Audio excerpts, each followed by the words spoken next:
What's up, Fantasy Champions? Spotlight Sports Network is excited to tell you about an amazing deal from Thrive Fantasy, your place for daily fantasy sports and esports. Right now, with promo code SS Network, Thrive Fantasy will match up to $50 of your first deposit. So go to thrivefantasy.com and sign up now with promo code SS Network. That's thrivefantasy.com, promo code SS Network.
Yo, what is up? It's me, I'm back.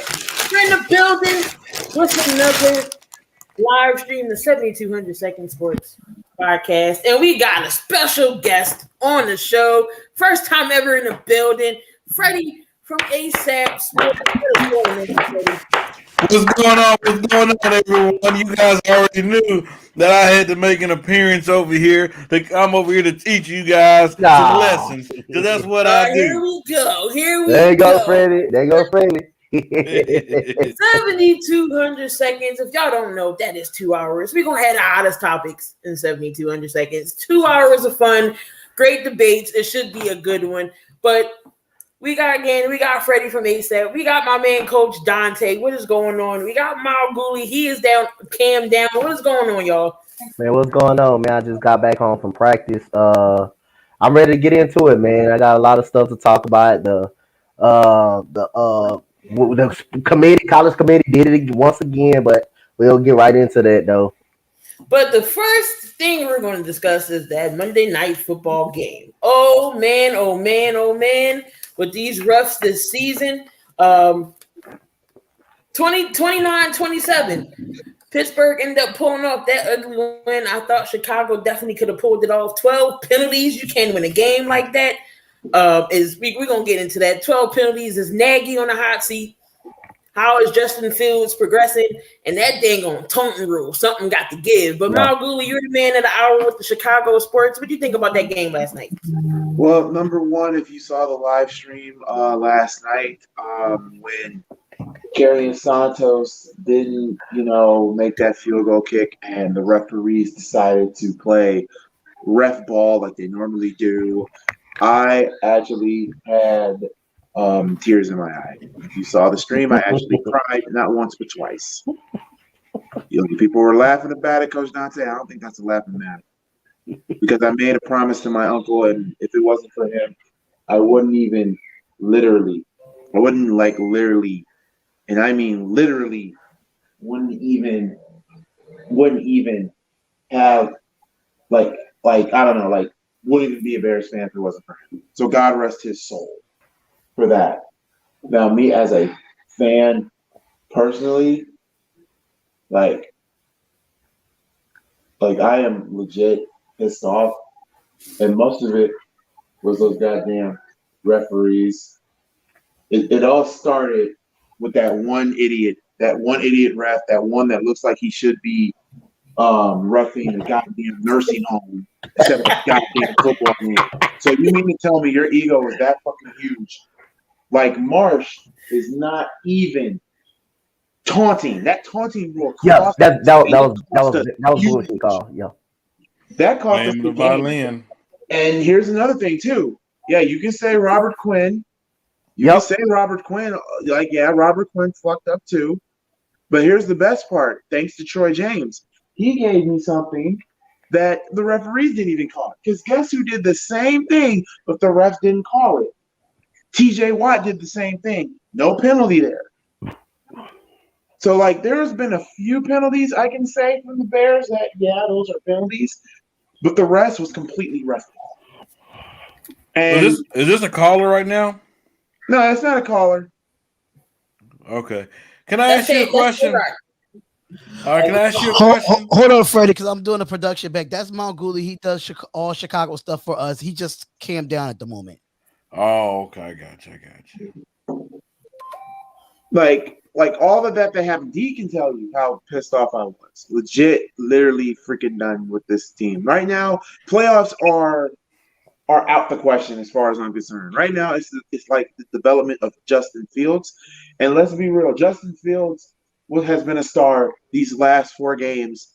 And it's only like he'll bring this team back, but it's this defense led by Sean Desai, who I believe should be fired, should be fired.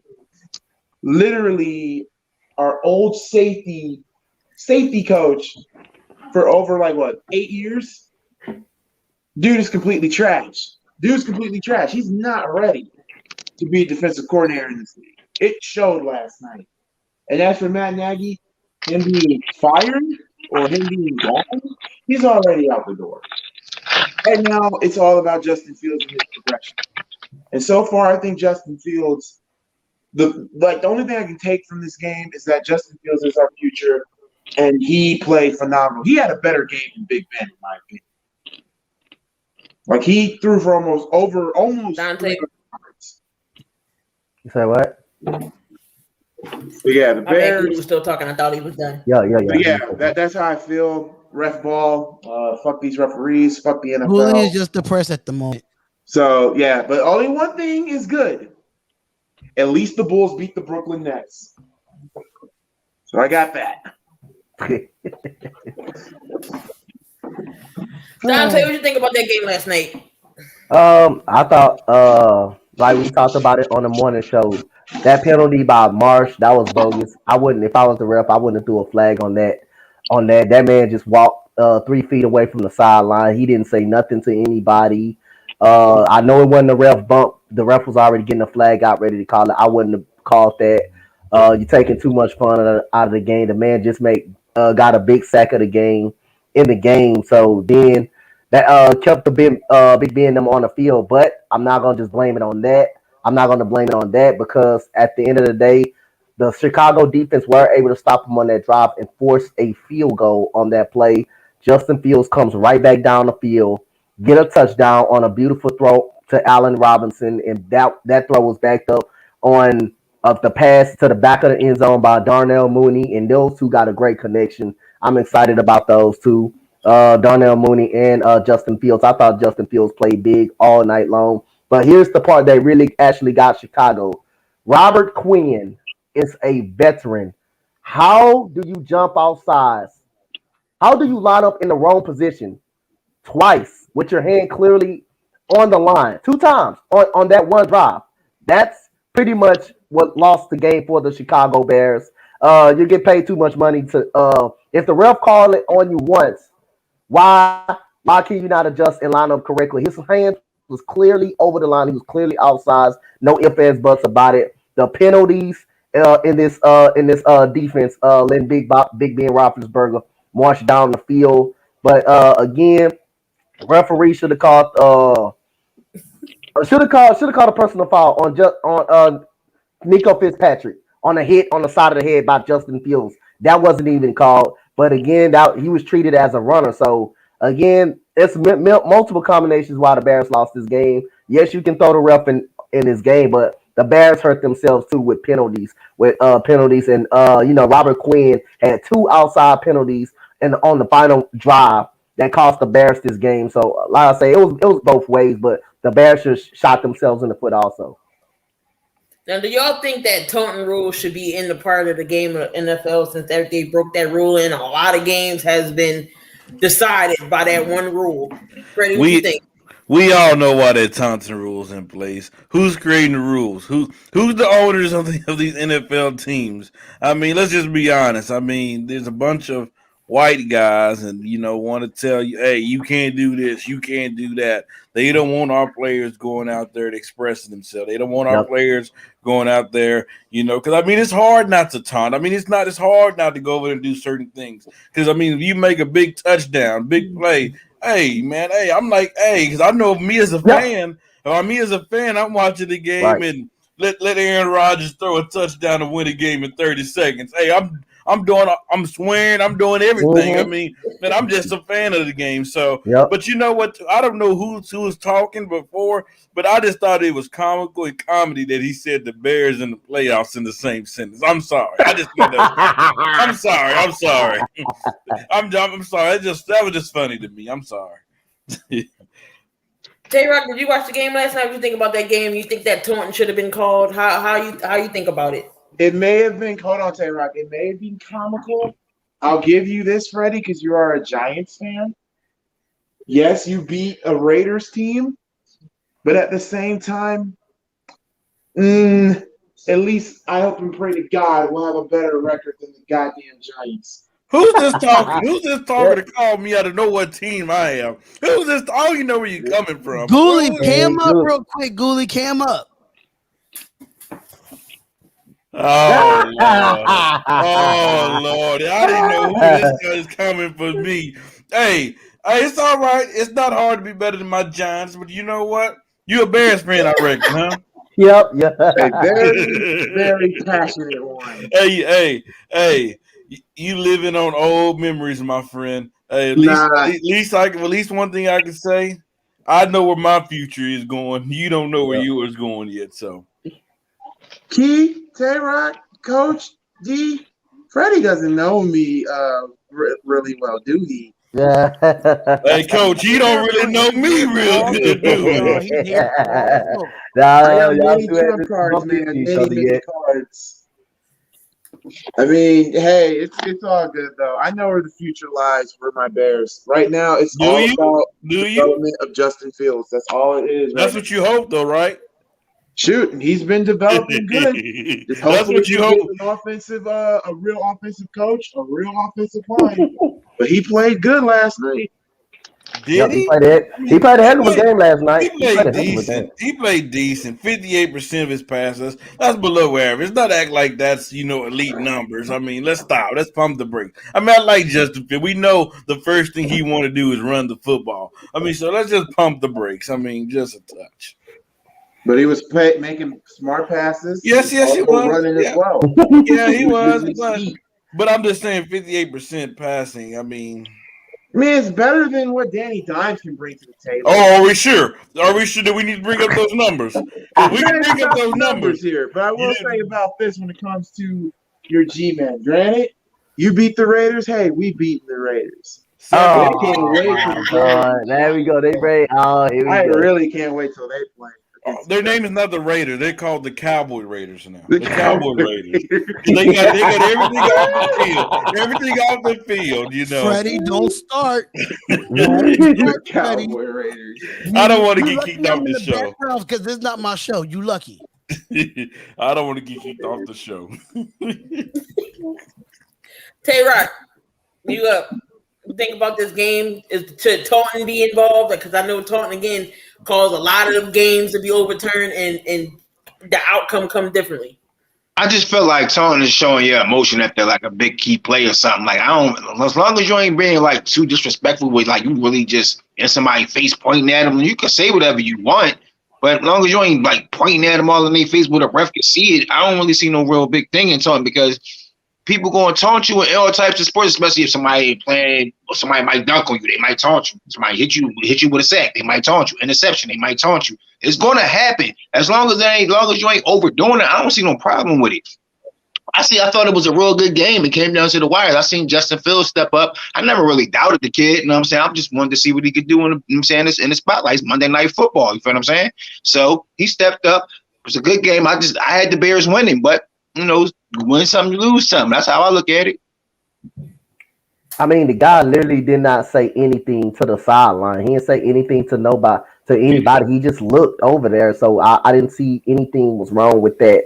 What's wrong with him just looking at the sideline and stuff and just walk back immediately? So I don't like that call. I wouldn't have called that. I wouldn't throw a flag on that. I thought the play was over. He didn't went back and turned around. All of a sudden you seen flag. I thought it was June 14th last night. Flags everywhere. Flag, you get a flag, everybody gets a flag. Like this. I hate football like that when you got 99 penalties. Like, just let them play. And the game was close. I mean, it was real. I thought the Bears was out of it for a second. Here they come with the defense pouring them on, knowing they didn't have no Khalil Mack, no Raekwon Smith was there. They had to use the guys next man up, and the defense showed when it mattered. But then here come that penalty, which I think was BS. But and that special teams play. That block kick, that block punt, that woke them up. That actually woke Chicago up. That block punt, end zone, that kind of woke them up. Both special teams, like you gotta remember, Jeremiah Grant decided to fumble at the worst possible moment, try to be too fancy and too cute, and then we returned the favor because of that punt from that big behemoth of a punter that the Steelers had. That. He like 6'3". I know you're talking about. Dude, I'm like, wait a minute, that dude's too goddamn big to be kicking that ball like that. But hey, it happens. Is Nagy on a hot seat, y'all? Is he one of the coaches that's going to be out next year? He is gone. He will be gone. Hey, Chicago Bulls, you got a young running quarterback. You can find you a running back. You already got the receiver. You know who you guys need to bring in? You need to bring in the clapper. You need to bring in somebody that's proven they could have a top quality offense and who loves to clap on the sidelines. Oh, not Jason Garrett. There you go. To be honest, though, at any point in the juncture, like Jason Garrett would be way better than what Matt Nagy is bringing right now. Hey, look out for Freddie Kitchen as well. Oh, he's trash. Freddie Kitchens. No, hell no. I don't want Freddie Kitchens. I don't know about that. Is he? No, he's not a good coach. No, I don't know. I don't want Freddie Kitchens there. Or how about they go get Freddie? How about they go get Coach Donte? Hey, yeah. That would be a good idea. Actually, I don't know. For me, for the next head coach, I'm at to the point because I also watched the Dumpster Fire podcast, and they even said straight up, I agree with EA 2K7. He even said it best. I'm tired of these offensive gurus. Literally, all these offensive gurus. Sorry about that. I had to take a phone call at my job. Like the offensive gurus, all of that is like it's done. Like they get big headed and all of that. So to me, why not give your special teams coach a chance? That game against the 49ers, he was, he got everybody, he hyped everybody up. It's just that, that game happened. But I don't know. Like, there's a few coaches, to me, I would love for the Bears to get. Personally, I still say that I think Harbaugh will go, the head coach for the Ravens. I think he is on the hot seat, while fans believe it or not. He's one of them. Kyle Shanahan should be on the hot seat. Kyle Shanahan, I don't want Shanahan. I'm sorry. Anything that has to with the last name Shanahan, I don't. No, I'm just saying he should be on the hot seat if we let Colt McCoy destroy you. I mean, like anything is better than what Matt Nagy's bringing. And personally, I would love if they brought Ruthless back. What'd you say, Keith? You can have Sirianni. No, I don't want Sirianni. Knowing the Bears and how stupid they are, they probably will have Doug Peterson as their head coach. Goolie, call Gruden. No, we don't want a racist. Themselves from Bryan Urlacher, so they're not going to do it again with another racist. But that was the Monday Night Football recap. Yeah, the Taunton call definitely something got to change. I wouldn't be too surprised if the NFL do tweak that rule a little bit, because so many games have been lost by the flag at the last second for Taunton. Like, that's part of the game. You get a sack, of course you're going to be all excited and emotional, and then you go back to the opposite field and opposite sides, and keep playing. But to take the fun out of it, no fun league. NFL. It's always a no fun league. So you got to take something out. But again, those are your hot seats for the coaches who should be hot seat. Tayrock said Kyle Shanahan, Nagy. Is there anybody else who needs to be on that list? Nagy, there's Shanahan. Personally, you know what? Obviously, Joe Judge is one of them. Joe Judge is not one of them, sir. No, he'll be on the hot seat. Hell no. Hell no. You worry about your sorry ass Bears. Gettleman, Joe Judge. No, Gettleman, yes. The Denver Broncos head coach, Mike Zimmer. Oh yeah, Mike Zimmer. Definitely on the hot seat. Should be on. I wouldn't be surprised. I wouldn't be surprised if that guy Ryan Flores is on the hot seat for Miami. I wouldn't be actually surprised the way they performing this year. I believe he's done 3 years already. I wouldn't be surprised if he's on the hot seat after this year. I wouldn't be surprised. Jason Garrett. Do y'all put Houston? Jason Garrett. I don't think if it happens, it happens. But I don't think David Cutler should be on the hot seat, man. We just rebuilding. We just going rebuilding. We got injuries all over the place. I think David Cutler deserves one more actual year. If they fire him, I wouldn't be upset if they fired him. Hey, I'm gonna tell you, a coach need to be on a hot seat, and nobody gonna even expect what I'm gonna say. Mike McCarthy, because I agree with that. He don't make great decisions. Hey, the Cowboy team will fold. This is the time of year when they start to crack anyway. Hey, man. Oh my God! Like freaking Dak Prescott was rusty as hell on that game. They were talking about firing him last year. Actually, he was in that vote of getting fired. Talking about they want him fired. He should be fired anyway last year. So you know what? He's never been hired to begin with. It's like they just saw the 2011 playoffs and they say, "Oh, you're hired." I'm gonna tell you what the Cowboys should do, and this would have to take Jerry Jones to check his ego. If you want to win a championship, Jerry Jones, you'll do this. Mike Tomlin, go ahead and step down from coach from Pittsburgh and go to Dallas. If they get him down there in Dallas, it's a wrap. But Jerry Jones gonna have to sit his ego down. But we all know that's not gonna happen because he's a Dallas Cowboy. He want to be that. Jerry Jones is one of those owners. He want to be everything. He want to be a coach. He want to be the GM. He want to be the water boy. Every time the Cowboys win or lose, guess who you see first getting the interview? Jerry Jones. You see Jerry Jones getting the first one out of the whole coaches getting an interview. Shoot, I ain't put Sirianni on that list. He need to go too. And fire him to both OC and the defensive coordinator need to go to for the Eagles. They need to go to, but that's another story for another day. Half of the league need to be on the hot seat. This is true. But let's go into the more topics here. Raiders cut Damon Arnett. We talked about the little bit. You better get Freddie started. You better get Freddie started. When you say Raiders, from now on, you got to call them Cowboy Raiders. Because you remember Cowboys a few years ago, they had all these problems. Freddie, do not make me cam up on this show. Behind the scenes, but I know you, bro. I know what can go wrong will go wrong. It's going wrong in Las Vegas right now. I mean, the sin is raided over the Raiders. They're contaminating them, and they becoming a joke of the NFL. But carry on. Lord have mercy. But Damon Arnett was cut, and we knew this was coming. Boneheaded play. He going to argue with fans and show he got guns and everything on social media. Donte, did we know this was coming? Was Arnett stupid? Hell yeah, we knew it was coming. The only reason he was good anyway because he benefited in Ohio State because Jeff Okudah was probably the best cornerback in the country. That's the only way he. Hold up, wait. We got the one and only. The sensei is in the building. Yeah. What up, sis? Yeah. What up, sis? What's going on, bro? You not like Pride? He running. Hey man, y'all gonna leave Pride alone, damn it! Y'all gonna leave Pride alone. I don't know. What's going on, fellas? What's up?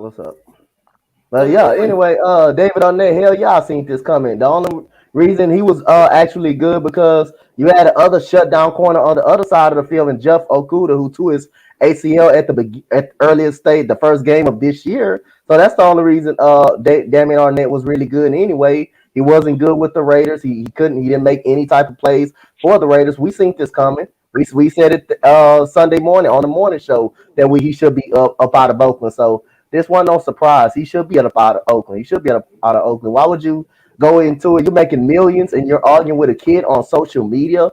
You're arguing with a kid while you're in a National Football League making millions. Hell yeah, I see this coming.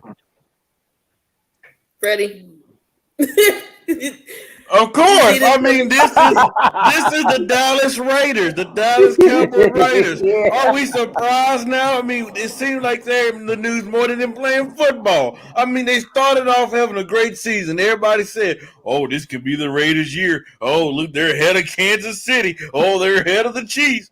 And look, you had the one incident with the owner, then number 2, then number 3. They not done yet. This is who they are. Their season is done. This is when the fall starts. The fall is going through it right now. Your owner, hey, I'm just telling you right now, your owner Spotlight, he might have to shut down the network. He might have to shut down the network. I mean, it's getting to the point. It's getting to the point. I mean, it's pretty bad. I'm at Mama Spotlight House. Don't start with me tonight. I mean, tell Mama Spotlight we're going to have to get you some NyQuil, going to get you some kind of medicine. Go ahead and rip up some kind of remedy because your Raiders are doing you a thing. You're feeling bad down there. Y'all should never move to Vegas in the first place because they act like grown people can act right in Vegas. Hell, you bringing in millionaires down there? Please, your team is doomed. Y'all are done. Freddie, leave me alone. Leave me alone. We gonna beat Kansas City on Sunday, and that's not hard. That's not hard to do. It doesn't matter. We're gonna beat Kansas City. We moved on from the Giants. Now I'm gonna carry back down and go back to my job that I was doing. Goodbye, dude. Go do what the Raiders do. Go hiding just like the Raiders. Leave me alone, Freddie. Leave me alone. Tayrock. Man, I said what I said on Sunday. Like, I just felt like you don't even come from that type of life. Like, why are you even acting like you about that life? Like I said on the morning show on Sunday. Come out here, I'll show you. I'll see if you really about that life. But we're gonna. Hey, what's your name? Tayrock. I'm Darian. I'm Darian's brother. I know who about that life. My brother there. I know who about that life. Oh, Jokic about that life. Jokic about that life. No, we're gonna talk about Jokic. Messing with our Philly kids and the Morris brothers. But Sensei, what you think about this whole Damon Arnett situation? Honestly, I thought it was kind of crazy when I first saw it because I'm kind of with Rock a little bit. Like, come on, man, like you're not about that life for real. And we have to stop getting this notion of like famous athletes that think they still got to be connected to the hood or be connected to somebody who's hood or they know a friend that might be about that life. So automatically that makes them by association about that life. No, it don't. Because at the end of the day, when push comes to shove, you try somebody for real, you ain't gonna always have that friend next to you to have your back and to be looking over your shoulder. Then you got to deal with somebody for real. So it's like we have to stop doing that and making it so acceptable so people think that they have to be that in order for you to get respect. You don't. You can be yourself. Like, there's nothing wrong with being yourself. You don't have to be, this gangster thug image. You don't have to do none of that. And now you didn't, what I'm saying, miffed off a job, and now you look stupid, and the person that you was arguing with is still living their everyday life. They still going to work the same way, woke up the same way. You messed it up for yourself. So now you look stupid. So it's just like, there should be a valuable lesson in all of this. And I just hope that everybody who is watching this pays attention and just understands, like, you don't have to be quote unquote about that life to get respect. And it's okay to walk away and not to say anything to somebody too. Like, that's silence is golden sometimes. It's deafening more than saying any words. And sometimes it's okay to just walk away and be like, I'm gonna let you have it. Like, I don't need to exert my energy. I don't need to, step outside of myself or step outside of my character to prove anything to you. Like, I'm still me and you still you. And that's just what it is, like, at the end of the day. So that's how I feel. You ain't cutting my checks. I don't care about your opinion. Yeah, not at all. Not at all. Like, if you don't sign my paycheck, I don't care about your opinion. And honestly and truly, if you sign my paychecks, I don't care about your opinion either. But I'm gonna play the role. Yeah. You know what I'm saying? Like, I'm gonna do what I gotta do to keep getting my checks. I ain't gonna mess up your money. No, we ain't gonna mess up the house's money, but don't think I'm out here invested in you because I'm not. Hey, you're gonna be just like Ben Simmons. hey, I'm not invested. I just want my money. So if I gotta come acting right, I mean, I come to this horrible franchise. I'll come here with my sweatpants on and my cell phone in my pocket. You still gotta pay me. Hey, I'm gonna make. You know what, you guys? We're not gonna say the Sixers is a horrible franchise. You're not gonna do that. My goal is this show. My goal is on this show is to make Key upset and make Spotlight. If I gotta make you upset, I will too. He ain't gonna make me upset. You can't make me upset. Freddie, you're not gonna give me a headache twice a week. It's not gonna happen. All right. Hey, who want to make a bet? I'll make a bet right now. Let's go. Lord have mercy. Key, take over your show. Hey, don't let me get started. Yes, please don't. Do y'all think he gets another chance? I know exactly who he is. I think it's possible. I think anything is possible at this point because I mean, nothing harmful happened to anybody. You know what I'm saying? But at the same time, we kind of got to see because we all know how the NFL is and how they handle certain people and certain issues. So we got to see. I think he will at some point. He will get another shot. I think he will get another shot. If someone desperate enough, Damon Arnett doesn't deserve another shot. Worry about his rap career. I don't know if another shot or not. I didn't even like him in the first place. But Russell Wilson's cleared. He's going to be back with the Seahawks. Do the Seahawks have a semi-chance with him coming back, or is it complete? Is it done for the Seahawks? Donte, they have a chance. They have a semi-chance. I think if Seattle's gonna make the playoffs, they're gonna have to make it through the wild card division. Make it through the wild card. I don't think they will make it through the division. I don't think they will make it through that. They're gonna have to really get on a run and go through the wild card. But as long as Russell Wilson. As long as he's a quarterback for Seattle, you have a chance with Tyler Lockett, DK Metcalf out there, and then you got a capable running backs and Alex Collins. You got a great chance, but I don't think they will make it when going through the division. I think they will have to do it via the wild card spot because you do got Arizona, you do got Seattle. I don't see three teams getting in. I don't see three teams from the NFC West getting into the playoffs. Whoever wins the division out of the Cardinals and the Rams, that's who's going to win the division. The next team going to be in the wild card spot. So Seattle can only make it doing the wild card. I don't think they can make it in the playoffs without the wild card. Freddie, what you think? You think Seattle got a chance? I will never bet against Russell Wilson. Yep, if I'm Russell Wilson, I'm going to management right now and say, hey, you get OBJ down here right now. It's time to make a run. It's time to make a run. Hey, Russell Wilson is that dude. Let's not sit up and act like he's not. I tell folks all the time, I believe it's time to put Russell Wilson in the conversation. I'm not talking about accomplishments. I'm talking about the game. With a Tom Brady, with a Aaron Rodgers, with a Patrick Mahomes, because this dude ball in, ball out every year. This dude can do it with his legs. He can do it with his arms. I mean, we see what he do with DK and Lockett. And oh my God, if you give him Odell Beckham Jr., what would that do to that offense? It'll take it to a whole nother level.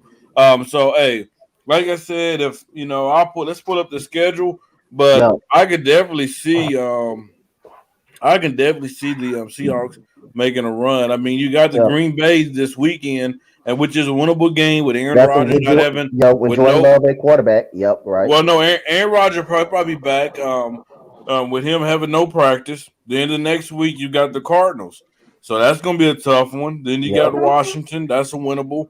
I think they'll beat the 49ers. They'll blow out the Texans. They're horrible. Yeah, I mean, I gotta be honest. They are horrible. I mean, I'm being honest. We very bad. And then you got the Rams. That's a tough one. You got the Bears. That's a win. You got the Lions. That's a win. Then you get the Cardinals. So I mean, really, they have about 4 more games that they could lose. They can like take them out of there, but they have like we have Russell Wilson. You can split those games as well. So Yep. Julie, you think Seattle can make a run? Oh yeah, most definitely. Hey, it's Russell, last name Wilson. Okay, with all of this torture from that Russell, O-line, this man needs 2 rings. This man should have 2 rings, but we're not gonna get into that. I still think he is. Yep. Like pain. It doesn't even pain me. I agree with Freddie. Like maybe it's time to put Russ in that list, that combo. Maybe it is. And you know what? If I am Russ, get OBJ right now, please, because I swear if the Packers get OBJ, I'm going to be on NFL suicide. I'm going to be on NFL suicide watch. See, the good about Vic, Seattle's defense is a little suspect, though. Do you think that's what's going to keep them out of this run? Is their defense? What do you think, Tayrock? Like everybody else was saying, you can't really count out Russell Wilson. Yep. But what's the Seahawks record right now? 3-5. They have to go on a run all the way to the playoffs. But they can't lose. They can't lose one game. If they go, maybe one. But they get OBJ, they got that shot. That's how I feel. They got OBJ. They really get to the playoff, win a wild card, maybe win a divisional. I don't know conference because we still got Arizona, the Rams. That's why I say they're gonna have to basically get in through the wild card because the winner of the division, whoever wins the division, the next team that don't win the division will make a wild card, and I don't think that they will be able to. Seattle's not gonna make it that way. They're not 3 teams in the NFC West are not gonna make the playoffs. Like that. Two wild cards gets in this. It's 2 wild cards this year. I think it's 2 wild cards and then Okay. Like their defense is okay, but to really make that strong run, their defense gonna really have to step it up because a lot of times you see Russell Wilson put that team put that team ahead, and that defense just fold, just like my bum behind 49ers doing, keep losing when they take the freaking lead. That dumbass Aaron Rodgers come and take the damn. Excuse me. In 30 seconds. 30 seconds. You to eat a damn cheeseburger. 30 seconds, Freddie, for coming at my damn brother. Thank you. Hey, you might have. You know what? You need to go talk to. You need to talk to Roger Goodell and say, you know why he came back and beat us in 30 seconds? Because his ass didn't have that damn vaccination.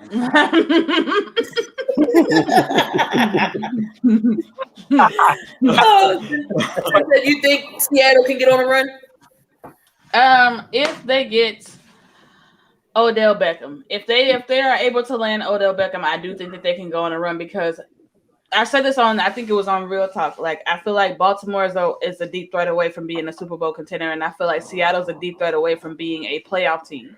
If they can get Odell Beckham, I still think they probably squeak by with the wild card because Odell still has to get acclimated in that offense and still has to kind of learn how they run things and things of that nature. So that's going to take a little bit of time. But if they're able to land OBJ with Metcalf and with Lockett, and then you got, Russell Wilson at the helm, which I think we all agree that he's an underrated quarterback and he doesn't really get the respect and the love that he deserves. So if you give him OBJ with the receiving core that they already have, they're right there. Like I said, they'll at least be a wild card, if not an actual, playoff spot. But I definitely think if they can get Odell, they'll make the playoffs. I definitely agree with that. And I know OBJ wants to go somewhere where he wants to contend. I know Seattle, Green Bay was one of them. He's not going to go to another team that's the Patriots was another team. Yeah, which didn't make any sense because they're a rebuilding team. That doesn't make any sense. He's not going to the Patriots. Like, come on. The Patriots, hey, don't sleep on the Patriots now. They might. I'm not, but they're still a couple years away. OBJ don't got that kind of time no more. How come he don't? He's 29. That's why he's not 24, 25. He's not on his time. Years old. Hey, OBJ trying to save his career, so he need to go somewhere that's exactly. So that doesn't make sense to go to the Patriots because you're still rebuilding with the. No, you can go there and be a number. You can go over there and be a number one option. I mean, that's he could, but for what? If you want to win, that ain't. They're not winning right now. He wants. Do to he want to win? Are you sure you want to win? Or you want to get paid? Which one? He wants both. No, He wants both. Where If when he can win, win, if he can be utilized the right way and he can win, that's a win-win for him. That's all he ever asked for in Cleveland, but they couldn't figure that out. Yep. Well, he got a bum quarterback, but money That will go too. there. That too.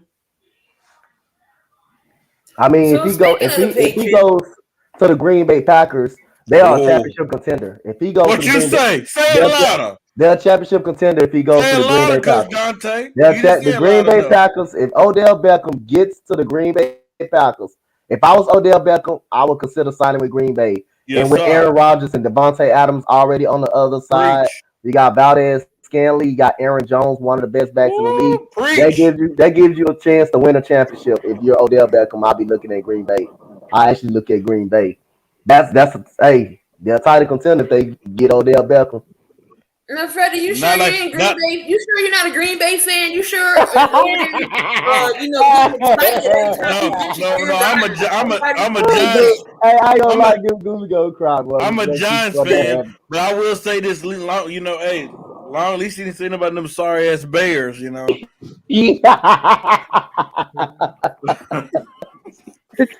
the 49ers and the Giants ain't better. The Bears ain't no better. But guess what? My Giants won 2 in the last how many years? Exactly. Well, let me say this.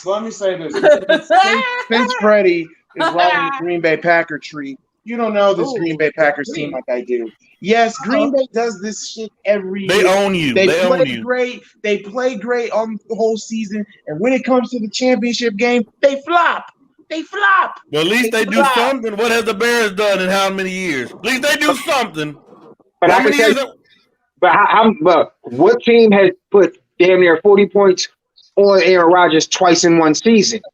See, that's where you wrong, sir. You said on Aaron Rodgers. Stay on that defense because he can play defense as well. Yep, I ain't gonna lie about that.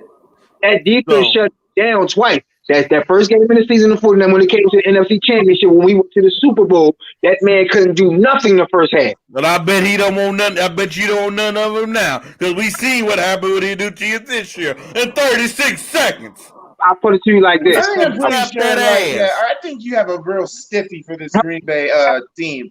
Only to let you down. Only to let you down. Hey, I'm gonna tell you how you know when you can say that the Bears haven't done anything in the last 30-something years. I'll give you that, but at the same time, Green Bay have wasted. How old are you? They've wasted Aaron Rodgers, damn near. Goolie, how old are you? They wasted Aaron to me. Goolie, how old are you? I am 27 years old, about to go on 28. Come on, 20-7. I'm sorry. You got my condolences. I'm sorry. I understand now. You haven't seen your team done jack nothing since you've been alive. I'm sorry. You just like a Cowboy fan. I understand. No. Do not compare me to a Cowboy. Just like a Cowboy fan. Dallas fan. Nah, do not compare me as a Cowboy. Just like a Cowboy fan. Do not compare me as a Cowboy fan. See, I used to love Giants fans because y'all did one thing for me. Y'all did one good thing for me.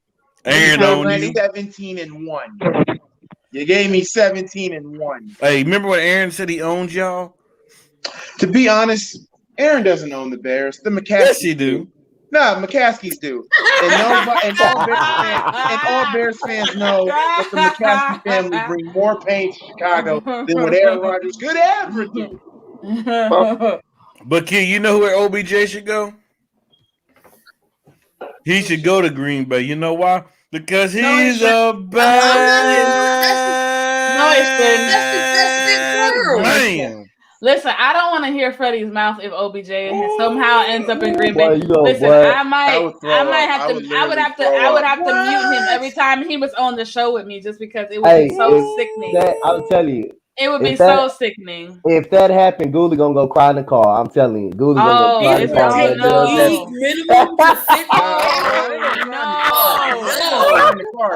just gonna have to live. Here's the thing. Here's my scenario, y'all. Try to live with this scenario. You live in a house, and the matriarch of the family is a Green Bay Packers fan. Try living with that. I feel bad for my mama because now she has to hear the bickering from a Bear fan and a Green Bay Packers fan. But at the point, I kind of stopped because you know what? Green Bay Gully. is Green Bay. Oh, Green Bay is Green Bay. Gully. Calm down. I know how you get with these Packers. I know how you get. But Vic, that is not breaking news because right after that came out, Odell Beckham reached out to the Patriots and other teams, and then he decided to say that he's going to weigh his options out and he's going to pick a team tomorrow. Green Bay is in that scenario, but he's not signing with the Packers tonight. It's not happening. Listen, I'm gonna message Odell and say, listen, from my heart, please just hear me out. I know you don't know me and I don't know you, and that's not the point here.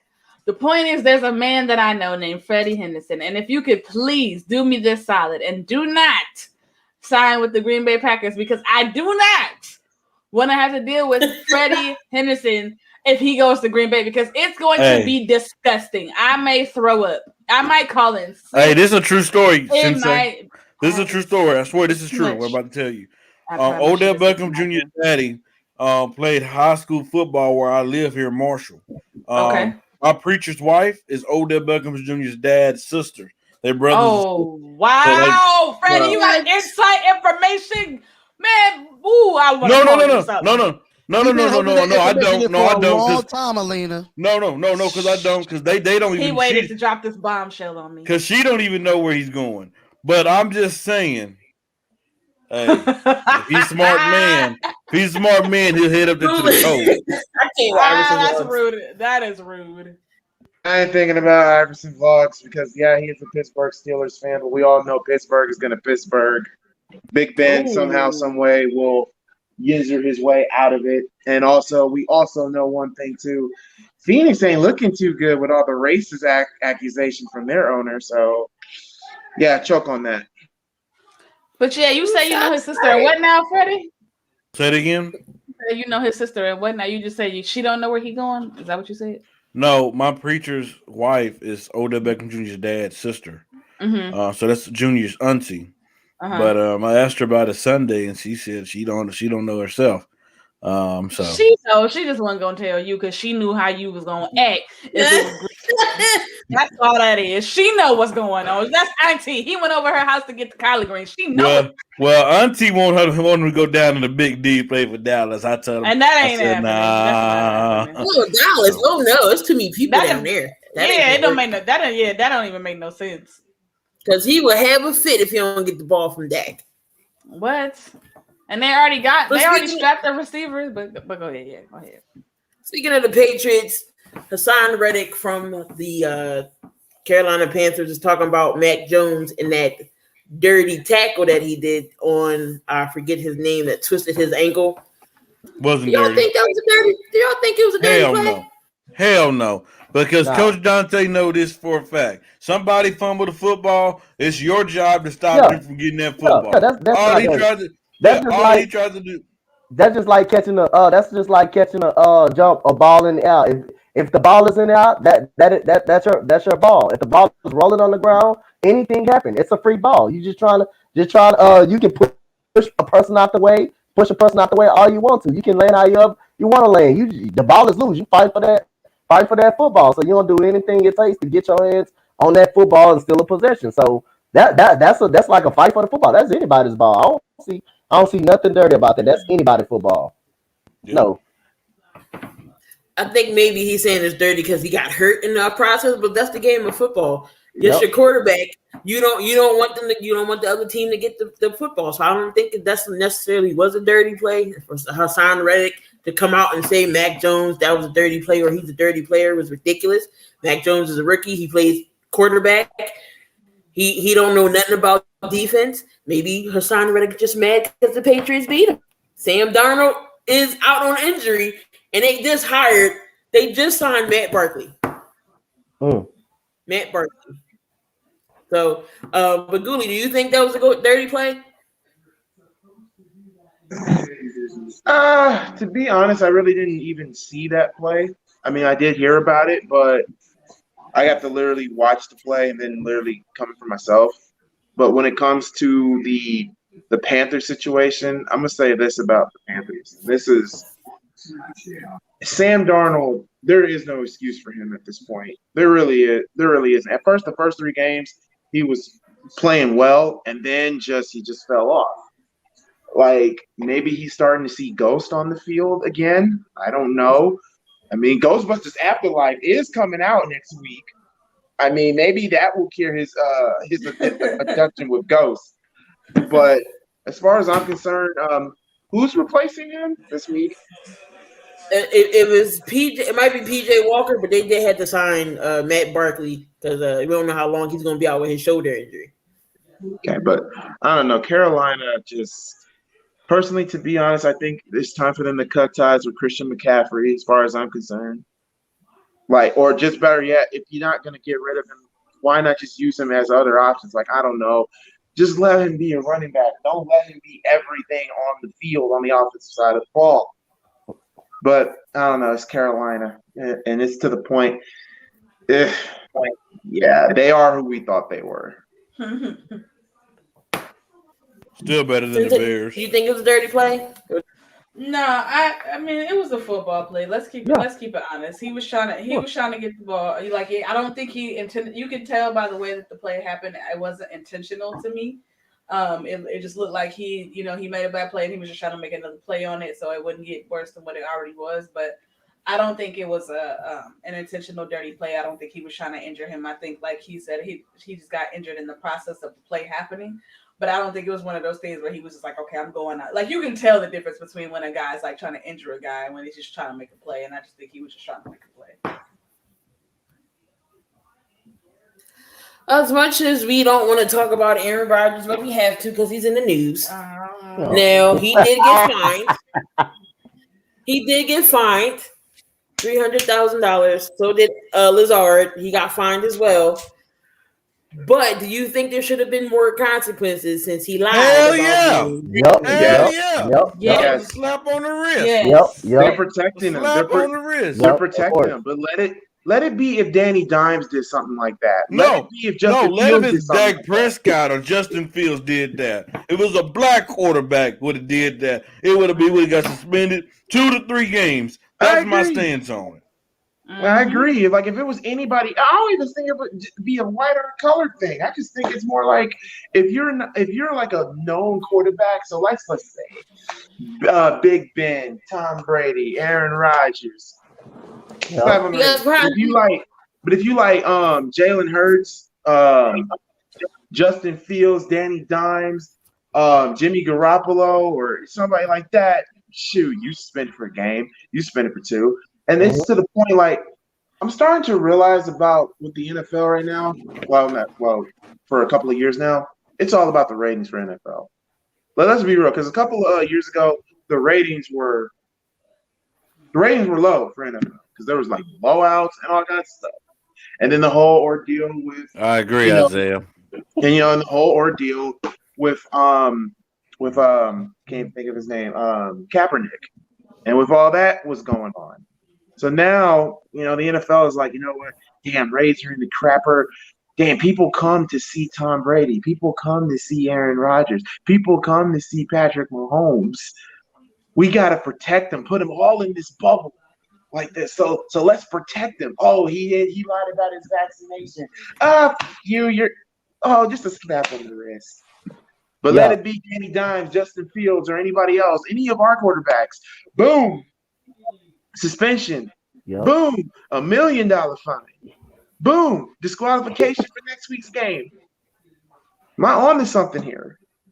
I'm sorry. The NFL is all they care about is the goddamn ratings. He should have been at least suspended for a couple of games for that, man. I mean, you should have put some of those other opponents in risk as well, and some of the players, a lot of players in your organization in the locker room at risk as well. These guys could have got sick or something like that, but he should have been at least suspended a couple of games.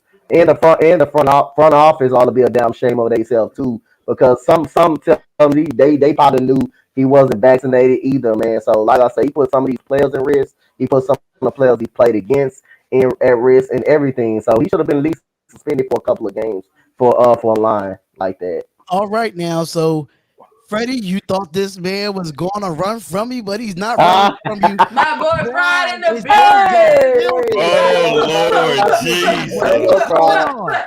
Oh, Lord Jesus. You finally came. I thought you was running from me, Bryan. Pride, I set off gunshots for you. Bah, bah, bah, bah. Look here, Fredward. I don't run from nobody. You feel me? I'm too fat for that. So I'd rather stay here. You got me, Freddie. You got me. Now I'm just asking, and Elena, you my witness here. Donte, maybe you don't like me, so you. Come on, Pride. I'm gonna say this right now. Got love for Pride, man. Come on, Pride. I'm gonna tell you this right now. Freddie, when I make you catch an aneurysm, I'm gonna laugh at you. Oh, Put it out there. I'm gonna make you go on gas station. I'm gonna do everything my part. You want to keep playing without I'm running? Keep playing. I just thought play you stupid was. games doing stupid prices, Fredward. I just thought you was running. Nah, bro, I'm here. But to talk about the whole Aaron Rodgers thing, I mean, honestly, I'll be honest. I don't think it's a white and black thing. I really don't. I think it just comes down to the fact that Aaron Rodgers was the NFL's golden child. Like, think about it. If anyone hates Tom Brady, who's the best? Aaron Rodgers. Like, that's kind of like the antithesis of what everyone wants. You know what I mean? Like, if I go and I personally believe the greatest quarterback of all time is Tom Brady, right? That's just my opinion, right? That's how You didn't say the whole name this Every time. time I say that to somebody, there's guys like Freddie, who, and most of them are like, closet Packers fans. They all of a sudden come out and bring up Aaron Rodgers, right? And that's why I feel like Aaron Rodgers, frankly, won't ever get in trouble for anything. Because listen, somebody earlier said if it was Tom Brady, he would have got slapped in the wrist. They suspended Tom Brady for 4 games over deflated balls, which afterwards turns out the balls weren't even tampered with. So personally, I don't think it's a white or black thing. I just think it's I think it's an Aaron Rodgers thing. Like, they wanted Aaron Rodgers to be that guy. Aaron Rodgers could do whatever he wants. Elena, last time we were talking, I think you said it. He knows he can get away with this stuff. Like, no other person, like you will never see D-Hop trying to say, "Oh yeah, I was immunized," or the guy who's kind of started this whole thing, Cole Beasley. You didn't hear him say, "Oh yeah, bro, I'm immunized." You didn't see that because they knew if we say this, there's gonna be repercussions because eventually we're gonna get caught. Aaron Rodgers said it, knew he was gonna get caught, and in his mind, he's like, "Don't matter," because worst case scenario, what? They gonna smack me with with some chump change, and I mean. Yeah, like a lot of people are saying, see something happen to him.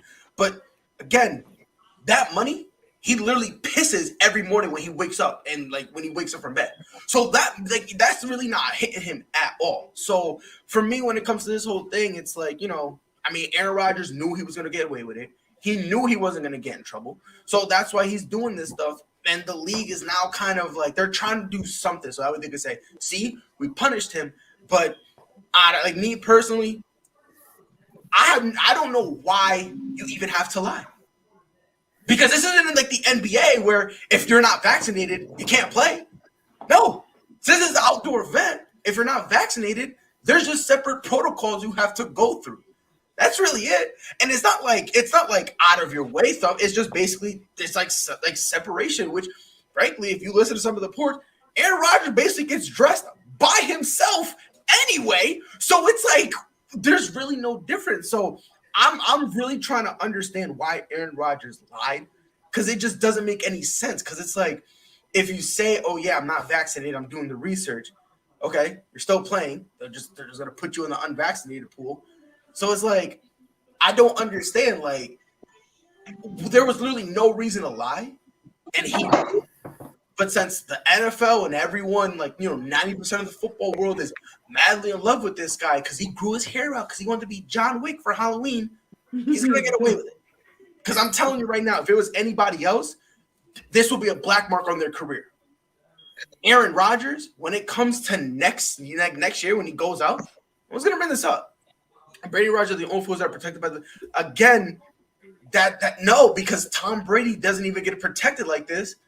Because Tom Brady was suspended for balls that it turns out was never tampered with. So, if anything, Aaron Rodgers gets protected even higher. Like, Aaron Rodgers, at this point, Aaron Rodgers could shoot somebody on the field, and they'll just be like, "Oh, Aaron, that's Aaron being Aaron." Like, that's I know this is going to be a stretch. But Aaron Rodgers and LeBron James are birds of a feather, bruh. They are birds of a feather. They are protecting.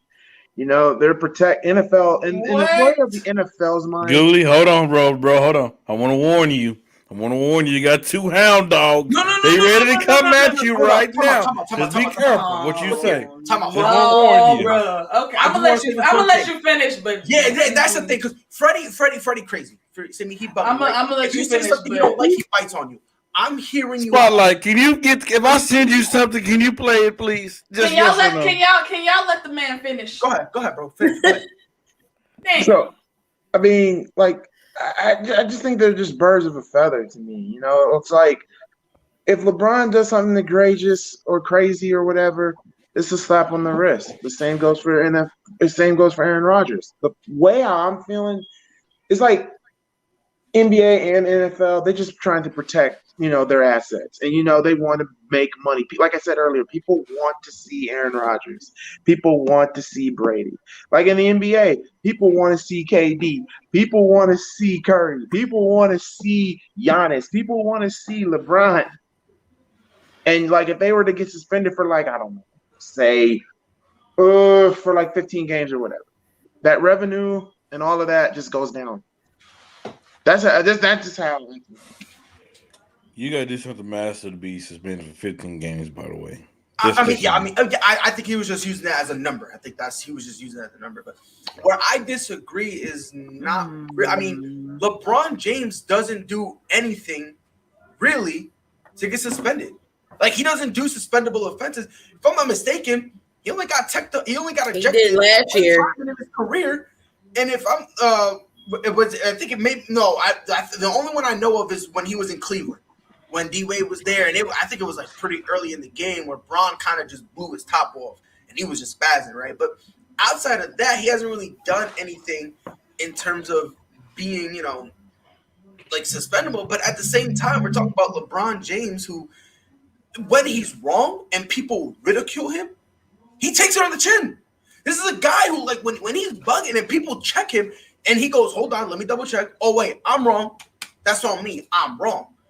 That's kind of the difference with him and Aaron Rodgers. Like, Aaron Rodgers lied, was wrong, then had the nerve talking about, I lied, but shucks, I really didn't lie. And it's like that Damon comment right there just made me laugh. I'm sorry. That's funny. Space Jam 2 should be suspended, damn it. But again, I guarantee you're the dude who watched it 3 times in a row. So come on. So honestly, let's pump the brakes. Let's stop acting like the whole Space Jam 2 thing was an atrocity. Damien, cool that. All right, cool that. Yeah, bro. I watched the movie. It was not bad. It was love Space Jam 2. Space Jam 2 wasn't cool bad. Yeah, it wasn't bad. Now, I'm not going to say it should win a major motion picture. I'm not going to say it would win an award. Oh no, nobody gonna say it. Neither Space Jam. Listen, if we're gonna be 1,000%, the original Space Jam was not that good either. Let's the keep acting it in the original Space Jam. The acting in the original Space Jam wasn't. Come on now, let's not do this. But I'm gonna say a few things here, and then I'll be done. First of all, I think Pride, I agree with you and I don't at the same time. I think we have the same message, but I think I'm going a little bit of a different direction because I do believe, especially when it comes to the NFL, I'm always going to consider the race issue just because of how they did Kaepernick. I'm sorry, I just am. Mm-hmm. That's just me. And so because if you think about it in this sense, let's just say for hypotheticals, right, that Kaepernick was still playing, and we have Aaron Rodgers also in as well. If Kaepernick does the same thing, the punishments aren't the same. It's not a $300,000 fine. They're not just going to let it go and let him come back up to practice and everything's going to be all good. What's going to happen is he's going to get suspended. He's going to get fined. He's going to have to come out and pretty much give a dissertation as to why you should get vaccinated. He's going to have to talk to an organization. He's going to have to donate money to, like, it's not going to just stop at a fine. It's not. And that's the issue that I have is Aaron Rodgers is a great quarterback. We all know that. But the fact of the matter is he got a slap on the wrist, and it has to do with the fact that the league that he plays in caters to a certain kind of person. Not a person like me and you. Not at all. And the NFL is quarterback driven, and they're especially white quarterback driven. It just is what it is. So if it was Peyton Manning, if it was Tom Brady, if it was Aaron Rodgers, if it was John Elway, Joe Montana, it doesn't matter. If they are the white scripture quarterback, they're getting the slap on the wrist. You know those little band things they used to have at Chuck E. Cheese, and they slap it and it connects around your wrist. That's what Aaron Rodgers. You a whole clown. Hey, you guys, I gotta ask a question. Hold on, Pride. You said I was crazy. Slightly. But that's Spotlight, roll it, please. No, don't do that. Spotlight. Hold on. No.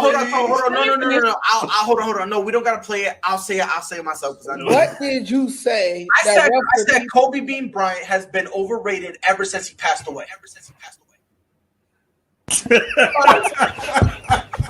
Now I'd say they could lose about 4, but I don't see them losing 5. You know what I mean? Whole sports all plays. Whole sports all plays. Whole sports all plays. We still stuck on that. And by the way, let me just say one thing. I just want to say one thing before. Say one thing so I can finish. I just want to say one thing before. I said what I said and I meant it.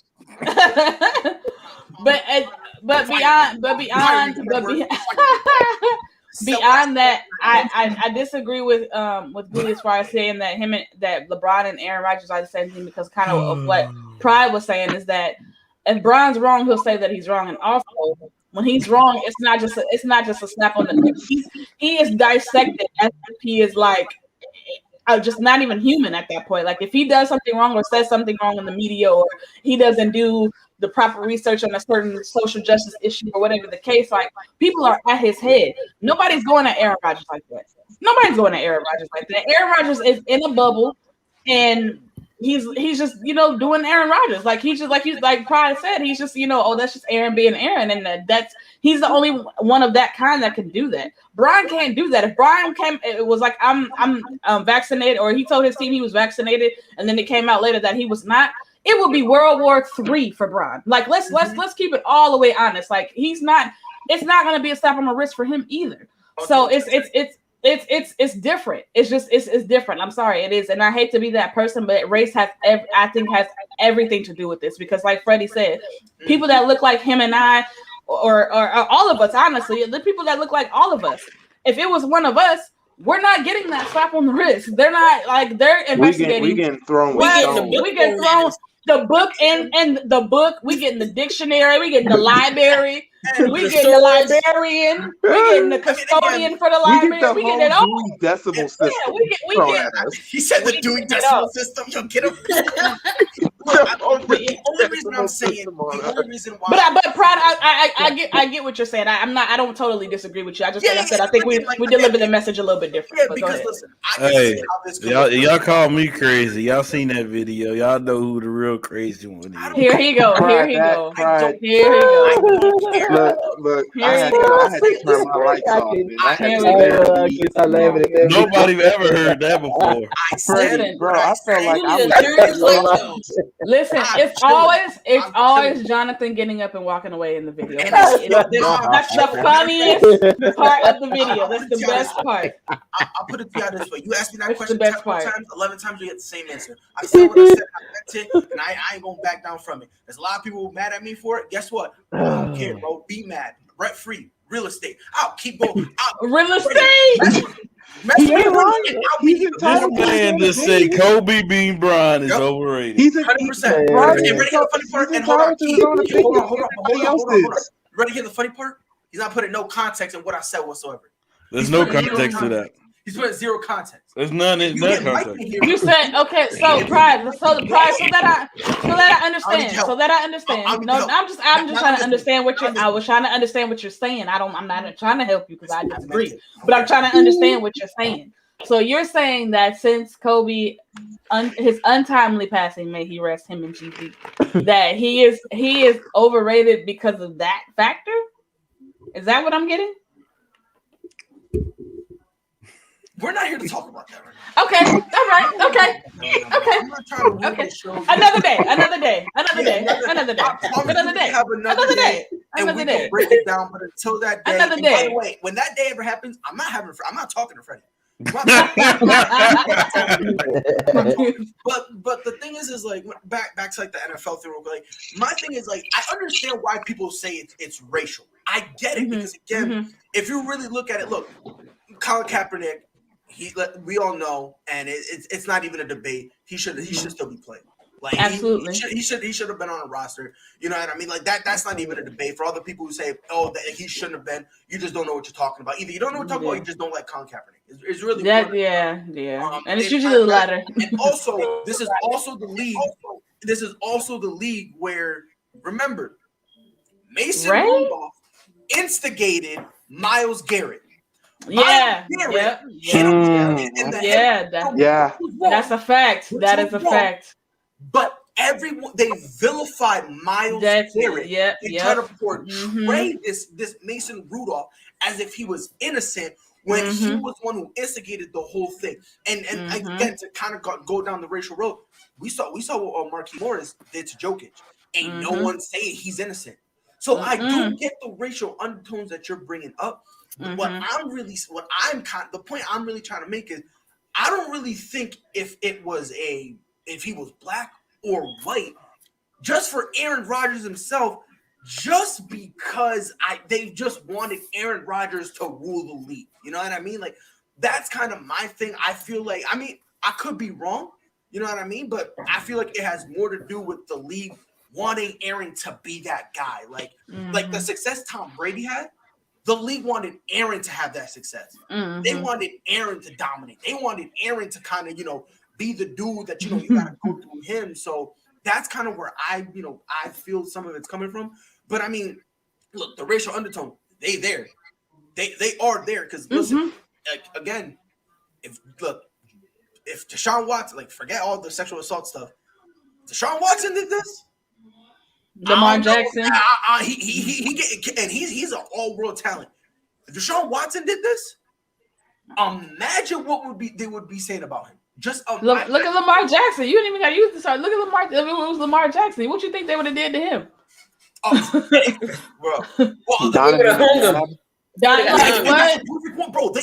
They crucified Donovan McNabb. Like, you know what I mean? So it's like, I do get the racial undertone. So when y'all say that, y'all got a point, because again, this is the NFL. We've seen it, the history. Bro. Listen, I know he was bugging, but remember what AB said and the NFL stood for. Now all of a sudden he's kind of looking a little, Hey, AB been right about a lot of things that he was saying. He been right about a lot of things that he said. We called him crazy, but he was right. Yep, it just took time for us to, and see, that's where me and AB, right? When I say stuff in the moment, y'all get bugging, bro. As time goes on, y'all gonna be over here with pride, but until then, you feel me? I'm chilling, bro. I'm chilling. I see what you did there, Pride. I like how you slid that in there. I think you did. All right, let's go into the NBA. Since we got a little bit more time left, and the hot topic is Jokic and the Morris situation. Should Jokic had to push Morris? Do you think he should have retaliated? Oh, yes. Absolutely. Yeah. Absolutely. The only reason I say that is because Jokic they've been disrespecting him for a while now. They've been treating him like he was soft. And he was like, yo, I'm going to be quiet. I'm chilling. I'm going to be quiet. I'm chilling. And eventually, I said this last year, I was like, eventually, this dude is gonna snap. Like, he gonna put pause on somebody, because like everyone keeps testing him. Like, you know what I mean? Like, you ain't gonna go. And again, I think it's funny how, Markieff shoved him, then turned his back. I don't know about y'all, right? If someone pushes me and they turn their back on me, that's more disrespectful than them pushing me. Because and what they're calling me a hoe without calling me a hoe. What? Like, come on. Like, that's really what it is. Let's just call it what it is. Yeah, so I'm like, ain't no way on God's green earth I'm mad at Jokic. Now, was he wrong? Yes. Does he deserve to be suspended? Of course. Yeah. I'm not going to sit here and say, he doesn't deserve that. He does deserve that. But you know what? Hey, yo, one game to show the world, stop playing with me. Hey, yo, that's chump change in the long career he going to have. So I have absolutely no problem with it. Matter of fact, Jokic, feel me? Piece him up next time, bro. Man, Jokic got tired of being battered and bruised around and treated like he's soft, man. So, like I say, man, I don't think Jokic is absolutely wrong about defending himself. If you look at what he was trying to do, you can see easily Marcus Morris just pushed him out the air, and Jokic hit him with a nice little elbow in the back. That was like a linebacker tackle almost, man. So I'm not mad at Jokic for that, man. So he's been getting picked on, and the reputation's going around he's too soft and stuff like that. So I'm absolutely, I don't blame him for what he did, man. So the hardest hits is what you don't see. That's the hardest hits to come by, and Marcus Morris didn't expect that. He didn't. He was like walking away down, like he ain't gonna do anything to me. He ain't gonna do nothing. What you gonna do about it? Next time he turned around, Jokic just put that forearm at his back. And hey, I'm not mad at Jokic for what he did. Hell no. And guess what? Joker ain't he had no wrong. I'm mad at the NBA. Why is he the only one getting suspended? Why Markieff Morris not getting suspended? Why got the man out there? Exactly, because if Markieff know better, you already losing. What's the point of you doing that? What's the point of you even doing that, like, bro? And then I want to address something because Marcus Morris wanted to come out and tweet, wanted to threaten his brothers. Hey, Marcus, I understand you from the streets of Philadelphia, but them brothers are overseas, man. I don't know if you want that action. I don't know if you want that action because, hey, guess what? Right when y'all try something, guess what? His brother's gonna be like, "Let's go. I'm here too. Let's go." Hey, and I'm just saying, man, and then I mean, I'm just so happy to see what Joker did, stand up for himself, come up there and like you said, hey, you want to use a football move on me? I'm gonna reverse that right back at you, put you on your butt. Markieff, I mean, it kind of dazed Markieff for a while. There's reports they had the stretcher out there and everything, but he finally got him back on his feet. And then they try to go to the back and fight. You see Jimmy Butler, somebody that's meeting in the back. But now I will say Jimmy Butler is a dog. And that's one thing we know that, hey, Jimmy Butler. Yeah, everybody. Hey, look, I'm listen, man. They dogs. Don't get it twisted. He's a dog. Like both of the twins is dogs. But look, bro, there's a difference between dogs and savages. And don't make no mistake, Jokic, where he comes from, and his brothers, that they only breed savages. You feel me? Like if you a dog over there, bro, you're considered soft. So all I'm saying, bro, is don't mess with them because you feel me. But this is not the first time that European players come off soft. A lot of people say, what do they say about Donte? Oh, hey, just push them around. Just try to be physical with them. But hey, they be the toughest guys. 100%, bro. I'm telling you, man. Yeah, no. Listen, Jokic was in his within human right to respond the way that he did. I'm not mad that he responded the way that he did. Listen, I am from the ghetto. If you hit me, I'm hitting you back. I don't care how it happened. I don't care if you stumbled into me, I'm gonna stumble right back into you. Like this, we're gonna play tit for tat because I'm not gonna play like that. And like Pride said, don't push me and then turn your back because, like I said, you calling me a hoe without calling me a hoe. Like you pretty much saying I'm gonna push you and you ain't gonna do nothing about it. I ain't got nothing to worry about, so I'm gonna turn my back. And another thing, Jimmy, if you want to smoke, you was right there, bro. You waited until you got to your sideline where you were held back, and then you wanted to bark all that I'm a grown man and we can meet in the back. Y'all didn't want to meet Jokic in the back for real. No way. Jokic, where he from? They hunt wolves and bears and stuff. Y'all don't want smoke. Like barehanded. Like Jokic has 3 brothers that are his size. You understand that? Like he grew up with 3 brothers his size, and if I'm not mistaken, Jokic is the youngest. So could you imagine living through a house like that, and then you think that he's supposed to be scared of y'all? And let's keep it all the way 1,000% right here, right now on this show. The Morris twins ain't really built like that. They live off of this, and somebody actually brought this up on social media today that I saw, and it made all the sense in the world. They are living off of the fact that they got famous off of beating up their mother's drunk boyfriend. That's what makes people think that they're tough. They ain't had no altercation with nobody else since. So what is all of this? Hold on, so let me ask you a question. Hold on, D. Didn't you go to high school with them? Hey, yeah, I bet you know one thing about Philadelphia. Don't y'all wish y'all? Yeah, I think he did. Yeah, I think Spotlight did go to high school. I think he said that. He said that yesterday. I think he said that on the morning show this morning. One thing about Philadelphia, I bet you they wish somebody would have pushed Ben Simmons' buttons to get some kind of emotions out of him. Yeah, something. But I mean, I say they need to push him like that. They need to do something. Hell, Hold up. They need to push. He need to go. He need to get pushed off this team. That's what he need to get pushed off. I did go to school with the Morris brothers. I did go to high school with them. Okay. Our school was in a real bad neighborhood. They lived in a bad neighborhood, but they was good kids. Thank Simple you. as that. I'm Thank not gonna sit here and say, oh, they was a bunch of gangsters, because they was not. We had gangsters at our school, but they wasn't the ones that was gangster. So, Exactly. So let me ask a question, because honestly, I was actually, while scrolling, somebody actually said this on Twitter. I've been trying to find it, but I can't find it. But this was the overall gist of it. Let me know if this is crossing the line, because I almost started laughing. They basically said the Morris twins are nothing but oversized Patrick Beverleys. Wow. That's kind of foul. accurate. It's kind of accurate if you think about it. In this Kinda.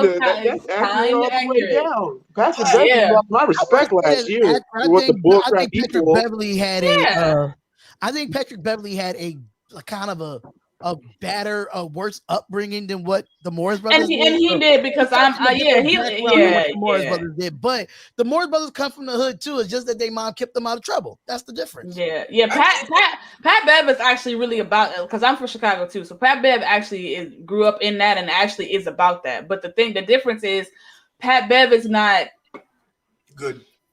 He's not good, for one, and for two, he's very cheap. Like he's a cheap shot kind of guy, and that's the only issue that I have. Like I said, I think Pat could hold his own if it was a head up, but he just does these kind of like cheap, dirty things that it make it hard for you to really root for him, because it's like, come on, bro, like you didn't have to do that. Like, it's one of those things. Well, let me say this when it comes to this, because coming from a person who's been bullied, who's been spit on, who's been ganged up, who's been bruised, bro, this whole all these arms, my back, my sides, it's like a freaking roadmap. I had to fight from first grade all the way through ninth grade, because people thinking, because let's be real, Goolie was that kid. He was like the kid that would be made fun of for watching wrestling, be made fun for watching stuff like men shouldn't be seeing or whatever. But dude, this is what I do for a living. My dad, my uncles, my sister, my cousins. Okay? Talk to him. Let me tell you right now, you try anything with me. You know what? To quote Exhibit, with fists like these, I don't even need to pack no heat. Come on now. My hands are my weapon. I don't need a time. weapon. My hands are my weapons. Okay, Elena, I'm 6'2". Goolie's from Chicago too. Yes, sir. You lose, so. Goolie's from Chicago too. No, Goolie's Chirac all day, every day. D, hold on. I keep Gang in wanting the to do this. D, I'm not from Chicago. I'm from 5 minutes away, so I'm Gary, Indiana bound. You from Chicago, bro? It's a highway, dog. That's a highway, dog. You hop on the highway, you right in Chicago. You right there, dog. It's close enough. But like Gary is my home. And then Gary's rough too. I took martial arts for 8 years. Motherfuckers was still trying to try me. And what happened? You got UFC.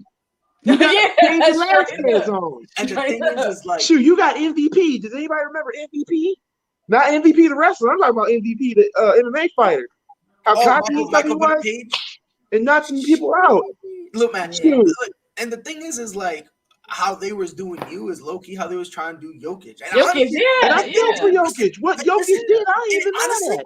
Honestly, it's not even just them. It's anyone who wasn't born here. Like JJ Barea, they was trying to do him dirty. Don't forget that, like, Andrew Bynum that did that little laid him out. Laid him out. It's the thing that, like, any guy outside the country, they automatically assume they tough. And I'm like, look, man, this isn't like a hot take or nothing, bro. Like, I get it. The States does have some bad spots, but I'm telling you right now, bro, like, them other places, bro, in terms of how they be scrapping, bro, like, it's wild, bro. Like, I'm gonna tell you this right now, bro. Look, like, if anyone here watches UFC, go look up a dude named Khabib Nurmagomedov. Go watch how he be training for his fights. Oh yeah. Go watch how he trains for his fights. I guarantee you, very few people on the planet can do that stuff. So it's like, bro, look, man, play stupid games, win stupid prizes, and he was like, Morris was holding his neck, and it was kind of funny because I'm looking at it, and like at first I was like, oh man, he's hurt. After a few seconds, I was like, I'm willing to bet $50 he's down because he don't want to get up. No, I guarantee he just don't want to get because he was hoping they had his back. Towards the end, he was doing this. Like towards the end, he was doing this. Like I'm like, he shoved you. You're not bleeding. What you doing? and also like when it comes to like with Jimmy Butler and whatnot, like let me say this because I love Jimmy buckets. I will always respect Jimmy buckets. Coming from a kid who got kicked out of his own home at the age of 13, homeless, got your way in college and all of that. But for Jimmy to act all high and mighty like that, I'm like, Jimmy, the last time somebody did it for the culture, they got knocked out by Jake Paul. Ooh. Not Logan Paul, sorry. Oh. Okay. On some sellout stuff, bro. I'm telling you. Bruh. I'm sorry. Ever since Nate Robinson did that, I lost so much respect for Nate Robinson. Bro, he had no business. I'm not even gonna dive into that because there's so much hilarity that came out like from the contract stuff. There was so much hilarity that like bro, I had to Nate like, Robinson low key a sellout. Pride, I low key played 911 by Wyclef and Mary J. Stop! I did. I was singing it.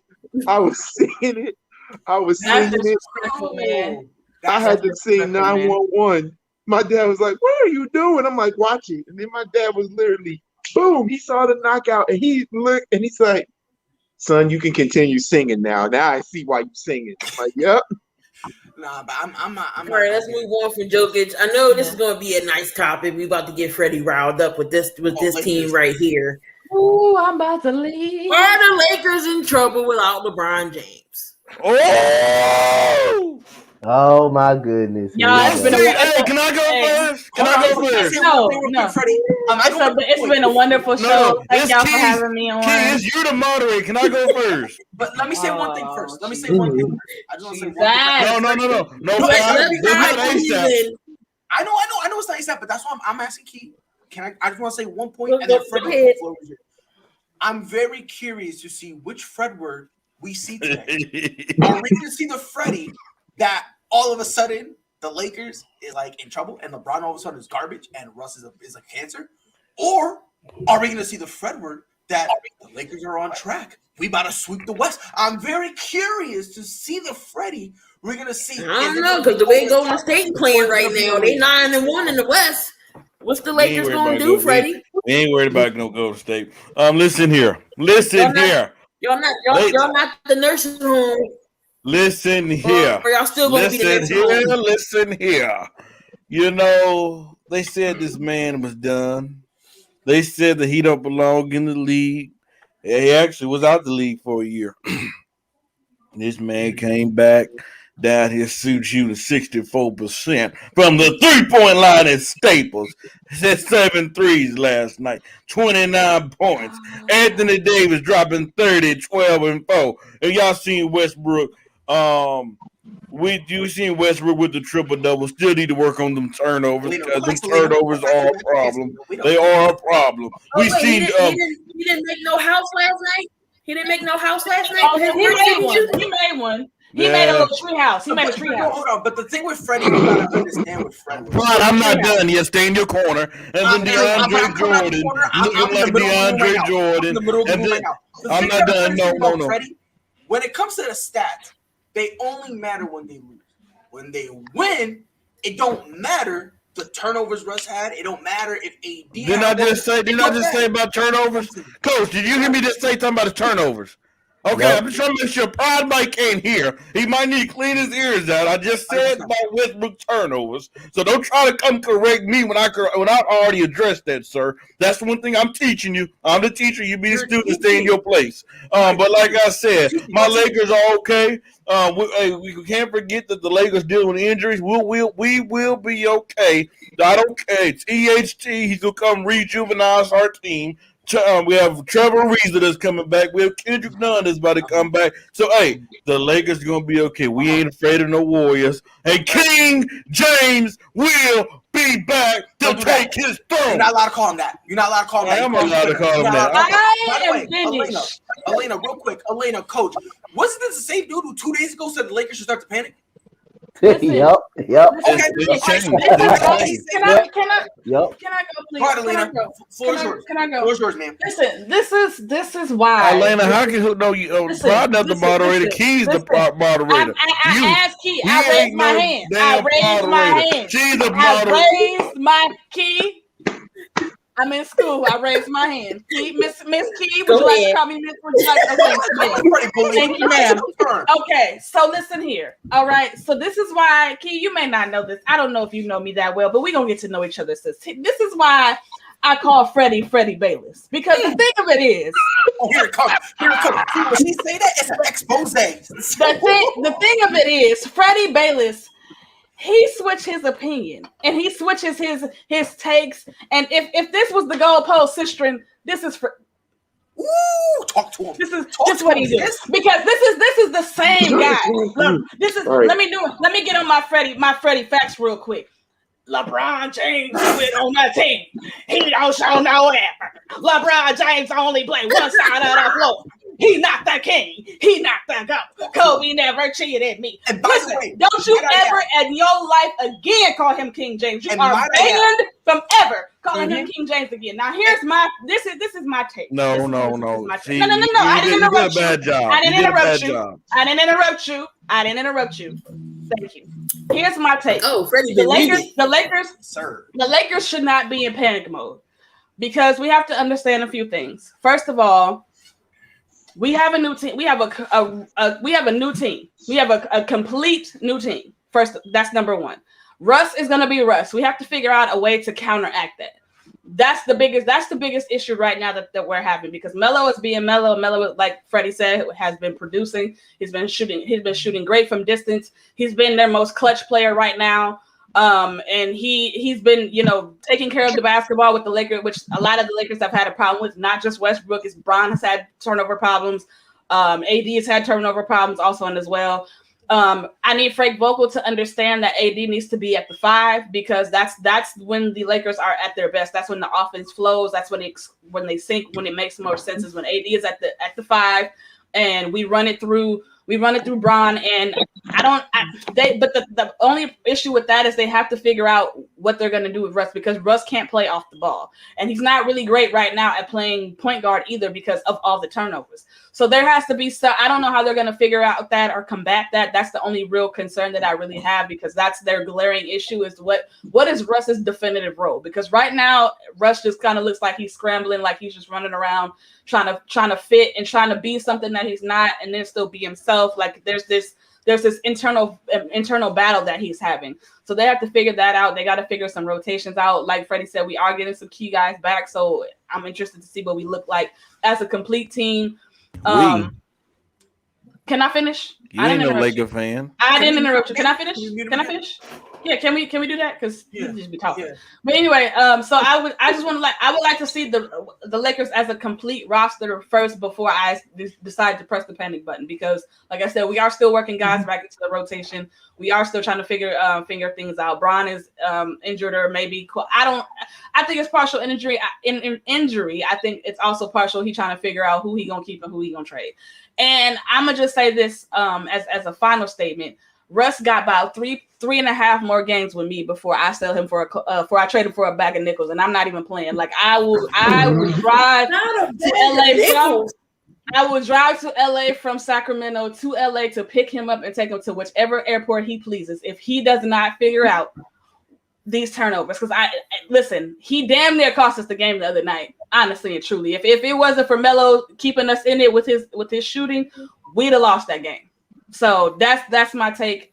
But people that are listening to this, take Freddie Bayless with a grain of salt. That's my advice. We're gonna let Groody go, please. I mean, you think the Lakers in trouble without LeBron? No, they're not, because there's a guy by the name of AD that's still there. But AD on the way. No, go ahead. but let me say this about the Lakers, and I've made fun of this team so many times. Incredibly old roster Don't you do wise, that. Don't you do that. But at the same time, LeBron James, God, Queen James, as I like to call him. I don't call Okay, him all right. Let's not do this. But Let's not do this. let me say this about it.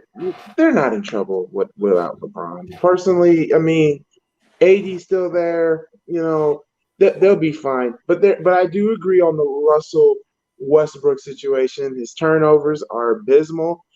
You know, he oh my God, I don't know. Between him and Harden lately, I don't know. They both need to go. And they both need to go. Personally, I wasn't a big fan of the whole Westbrook going to LA to begin with. I mean, something about Westbrook just rubs me the wrong way. Like he think he be the hot hand. I seen it a lot in OKC. I saw it a lot in Houston. I've seen it even in Washington. He would think that he had a hot hand. Okay, let's say KD, okay? KD got the hot hand, okay? Here come Russ. Okay, he driving up the court. KD got the hot hand now. You down by 10. What does Russ do? Shoot it, brick.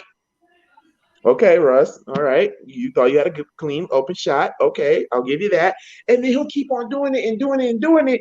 KD's just like, personally, I think Westbrook is the main reason why KD did what he did.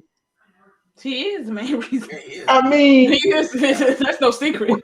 Westbrook is he is a tumor. He is a tumor everywhere he goes. It's like it's either the team revolves around me or nothing. That's what I get from Westbrook. That's why I call him Franklin the Turtle. Shoot, he looked like a damn turtle. You say you want to sell him for a bag of nickels, I'll take him back to the goddamn sea. And I would be saying, hey, it's Franklin. I can't stand Westbrook. Listen, honestly, somebody can have a code 45 annihilators for him if you want to be all the way real. I cannot stand Westbrook, though. I really cannot stand Westbrook. I don't like the roster of the Lakers. I really don't. Mm-hmm. I mean, granted, they got some veterans, but at the same time, you know, if time factor, like every time I look at how the Lakers, this roster is, this reminds me of that one roster with the Lakers had like a couple of about like almost a decade ago when they had Gary Payton, Karl Malone, all those other elder veterans. It's the same thing. Here's the problem with the Lakers, and here's the thing. The Lakers are a great organization. As much as everybody wants to hate on them and hate on Boston, but still, they are the big two. But here's the thing about it with the Lakers, though. The Lakers, instead of just name making, went back to name chasing. And that's what's hurting them right now. That's a good point. That's what's hurting them right now. Like, look at Boston right now. Boston. Like, they're doing this. Well, they were kind of doing the same thing that the LA Lakers were doing until they had Tatum and all of them coming around. Yeah, we down bad right now. So, like, I'm sorry if you a Laker fan. Look, I'm not trying to throw shade on y'all, but first things first. Who's your basketball team, sir? Here it comes. When's the last time y'all won? Y'all ain't win nothing. Like that. Pride, shut the hell up. There it is. What's your team, sir? But like I said, I'm not throwing shade. But what's your team, sir? No, you threw shade trying to talk about Queen James. Yeah, 100%. Man. You can't say it's no shade to say Queen James. Like, he won't say that's that's not even shade. His team is the Bulls. My team's the Bulls. I'm not going to. Hey, you want to? Hey, they beat Brooklyn. It's not hard to beat Brooklyn without Kyrie. They can't stop a nose. Brooklyn can't stop a nosebleed. Anybody can beat them. Hell, dude, they beat Brooklyn. As far as I'm concerned, that's cool for me. He said Westbrook equals Bob the Builder. I mean, he not wrong. No, he can't. I'm gonna put it. Look. Can he fix it? No, he can't. That's the problem. Look, bro, we got somebody in our other league at work that picked up Russell Westbrook, and for the first time ever in our league, somebody got a quadruple double. Normally, that would be 40 points, but that became a negative 40 because of the turnovers. Yep. The Bruh. man end up having 110 points. That's why I don't touch it. Mm-mm. But not like Donte, you think the Lakers is in trouble? No, but it is concerning on how this team is built. This team got a lot of inconsistent shooting on this team. The year that they won a championship, I thought they had a lot more better shooting than they had this year. Ken Bazemore, 14 minutes, 0 for 4 from the field. I don't like that. You got to at least be out there, be productive. If you have, I understand you're sitting in the corner. You're not having that many opportunities. But when you get those opportunities somewhere in the playoffs, you have to be able to knock those opportunities down because there's only so many opportunities you're gonna get. Anthony Davis, even without LeBron James, I thought he performed well. But you have to be that old Anthony Davis in New Orleans for this team to go places. Just like I said a couple of years ago, and they end up winning the championship. Anthony Davis is second in command, so he has to be that Anthony Davis in New Orleans for this team to be better. He is the key. Without LeBron James. If LeBron James gets taken out, to me, Anthony Davis is the key player because he has nobody that can really stop him. Anthony Davis just can stop himself. The more he keep taking these 3-point shots and these job steps and not taking advantage of these smaller defenders, then he stops himself basically by jab stepping, not going to the rim and just shooting jump shots. When you have a mismatch, you got to go to the basket or post them up. That's what you just got to do. DeAndre Jordan, and he's gonna be fine. Russell Westbrook, turnover machine in the playoffs. You just got to make them. You just got to make them play half court. Force Russell Westbrook to shoot the ball, which is something he's not good at. In a pick and roll situation, Westbrook, he's West Brick. In a pick and roll situation in the playoffs, that's gonna hurt because guys are gonna consistently go up on the screen to keep them away from the basket. So 5 for 15, that's not gonna get it really done. Avery Bradley he's pretty decent on now for defending, but he's starting to be a good energy player. I mean, Carmelo Anthony right now, he's a 6th man of the year right now. The way he's balling, this guy's lighting up. Carmelo Anthony he's turned into a great shooter in the end of this stage of his career. That's how you stay in the league long. If you can shoot, you last in the league long. And Carmelo Anthony can knock down shots. Rondo, his typical Rondo, you don't got to come in and do much. Just be a facilitator and a leader. Those minutes are gonna go up once playoff time come. We already know playoff Rondo. Those minutes are gonna definitely go up. I think the Lakers are gonna be fine. I think the Lakers are gonna be fine though. Wayne Ellington, I really like him coming off the bench, a consistent shooter, knockdown shooter. I like him coming off the bench, someone that you can set a screen for, and he can come off a screen and he can move well without the ball. So again, I think the Lakers are still going to be fine. I think they're going to be more playoff ready than regular season, but I think they still can be a dangerous team in the playoffs. But again, it is some concerns. Russell Westbrook, the turnovers, his shooting is going to come into play in the playoffs. But like I say, it'll be interesting to see how Frank Vogel treat his rotations when these rest of these guys come back. I believe Trevor Ariza should, when he gets acclimated, gets his feet wet back, I believe he should be chunked in the starting lineup over Bazemore. I believe he's a more capable knockdown shooter than Bazemore. It depends. Yes, it depends on how Florida game go. Ken Bazemore is younger. He is younger, so it just basically depends on the Florida game go. You can alternate those two, but I think the Lakers gonna be fine. I think it's concerns, but you should not panic. And don't they have Malik Monk as well? Yeah, he's a consistent shooter as well. Yeah. I mean, like I said, the Lakers will be fine. It's just that they gotta fix Westbrook. Personally, it's not even just Westbrook. Ego is one of the biggest things with this Lakers team that I've been seeing. Who's got the biggest ego is Russell Westbrook. Like there's Westbrook, his ego, bro. Like my whole thing is this: I don't think LeBron can fix that ego of Westbrook. I don't think nobody can. That man's ego is so big. It has its own country. Yeah, I ain't using the whole area code joke. That joke is played out. It's time for a new joke for that area code. Ship him off to Toronto then, so he can have his own country. And listen. Hey, if he need a driver, look, man, he gonna drive him to the border. Here you go. Get out. In terms of if the Lakers should panic, I'm with Donte. They should be worried. I wouldn't go to full panic. Obviously, it's the whole like they got injuries. They're still trying to incorporate. We won't really know if this has any chance of working until Christmas Day. Like in December is when we'll be able to sit down and decide whether or not this is a success. And I think I think that's what the Lakers are waiting on, honestly, is to see up to that point. Because right now, let's keep it solid. Like we don't as if you're a title contending team, you're not looking at October, November. You're looking December on because that's when the seeding season starts, and that's when the seeding really starts to matter. That's when you know you're looking at home court advantage and all of these things. Like that's when that really factors in. So I think by that time they'll have a good enough sample size of everybody, honestly, because I think we'll have everybody on the team back by then to see what kind of team we have with everybody together. And then going forward, they can make a decision of, okay, if this is going to work or if they need to make other arrarrangements. And you know what I'm saying? We just kind of have to see once we get to that point.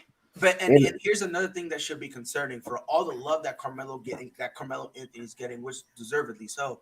I mean, at Staples, he's shooting lights out in terms of like three. Do you know how you know his shooting percentage on the road? Under 7% from three. Oh, that's ugly. That bad. Like a lot of the games where he's on fire, it's at they are Staples. You're right. They are Staples. And that's kind of another problem with this Lakers team, where on the road they look different. Like they look different. It's weird. I don't know what it is. It's almost like top to bottom. They look lethargic. They don't come out with the same energy. Right. So, you know, that's a concern. But here's the thing when it comes to Russ. And I'm going to say this because the Lakers have a situation where they need to be stupid careful. I'm talking about so careful that if you're stupid, you're still careful. That's what I mean by stupid careful. And let me explain why. A couple years back, they wanted to trade Lonzo, Brandon Ingram, Josh Hart, and Kyle. The whole team. The whole team, basically. Yep. They then said, come back. We'll take you back, right? Oh, yeah, you missed it. That's not going to work for a guy like Russell Westbrook, and I'm explaining you why. In order for them to want to trade Russ, not only does Jeannie Buss and Rob Pelinka want to do it, LeBron James and Anthony Davis would have had to go to them behind Russ's back and say, look, man, we got to get this dude up out of here. So the instant Russ hears anything from the Lakers are trying to trade him, Russ is going to be like, if y'all don't want me here, why am I going to sacrifice my game? Might as well ball out. And this is something people don't like to mention. The most team success. Again, pride, not just Anthony Davis, LeBron James alone can get Russ up out of there. Good. LeBron James alone. Just remember, don't forget that championship year. Don't forget that championship year when they won in Cleveland, how he did David Blatt. They had the best record in the NBA. And he wanted him out. He wanted him out. They had the best record in the NBA. And he wanted him out. So LeBron James can go to the front office alone and say, hey, I'm not cool with Russell Westbrook being here. I think we should make a change. Next morning, Russell Westbrook be out the door. Westbrook be gone. So him alone can make an impact on that. But what team would bite them? Again, like some lower basement team that Magic, maybe Orlando. But here's the problem: you need the Lakers are in a situation where they want to win now. So what player on that roster would Sacramento them win? That's Buddy Hield. The problem with that, they had that deal on the table pulled out, and the Sacramento front office is still salty about that. But here's the thing: here's the thing with Sacramento's front office, they're idiots. So if Rob Pelinka could dress that deal up and make it real sweet for them, and you got to consider too, I live in Sacramento. Like you know what I'm saying, Kings games ain't really, you know, the hot commodity. Like, and if they are, you know, it's because they want to see the opposing team play. But if you bring somebody who's as exciting as Russ to a place like Sacramento, they solve two problems with one. They're gonna sell tickets for one.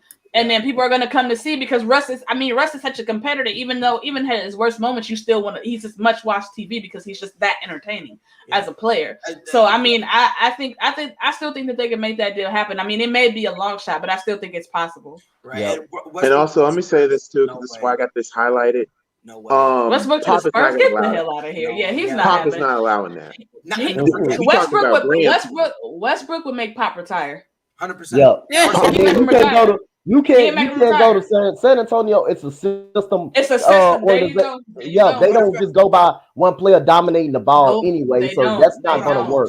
You're not going to know. You're not going to get it. Russ will be miserable in San Antonio. And no, San Antonio it's not all about triple doubles having over there. Yeah, it's not all about no triple doubles over there. That's a system.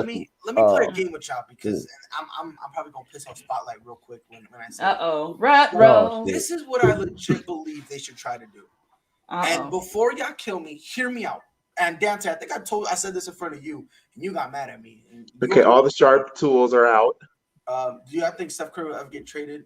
The only way he'll ever get traded is if he goes to the front office and says, "Get me out," and he holds out. And they still ain't gonna trade him because they gonna strap his ankles to the floor and be like, "You ain't going nowhere." What? Right? What? That light-skinned bad. Steph Curry is the I ain't Warriors. going. What? The Bay? He is the Bay Area. The Bay Area is him. Like Steph Curry there's is the no. Warriors. I can see Draymond Green going before for sure. Stephen Curry is the Warriors. He is the Warriors. Come on, man. The Warriors are nothing without Steph Curry. But go ahead, Pride. I'm sorry. But I think Steph and Clay, both of them, I don't think they ever will go anywhere else. No, hell no. Draymond, he might end up being. He's expendable because Draymond is expendable. Let's just be honest. Like he's. But here's Draymond is a better version of Ben Simmons. Right. That's actually accurate. If you think about it, accurate. He is.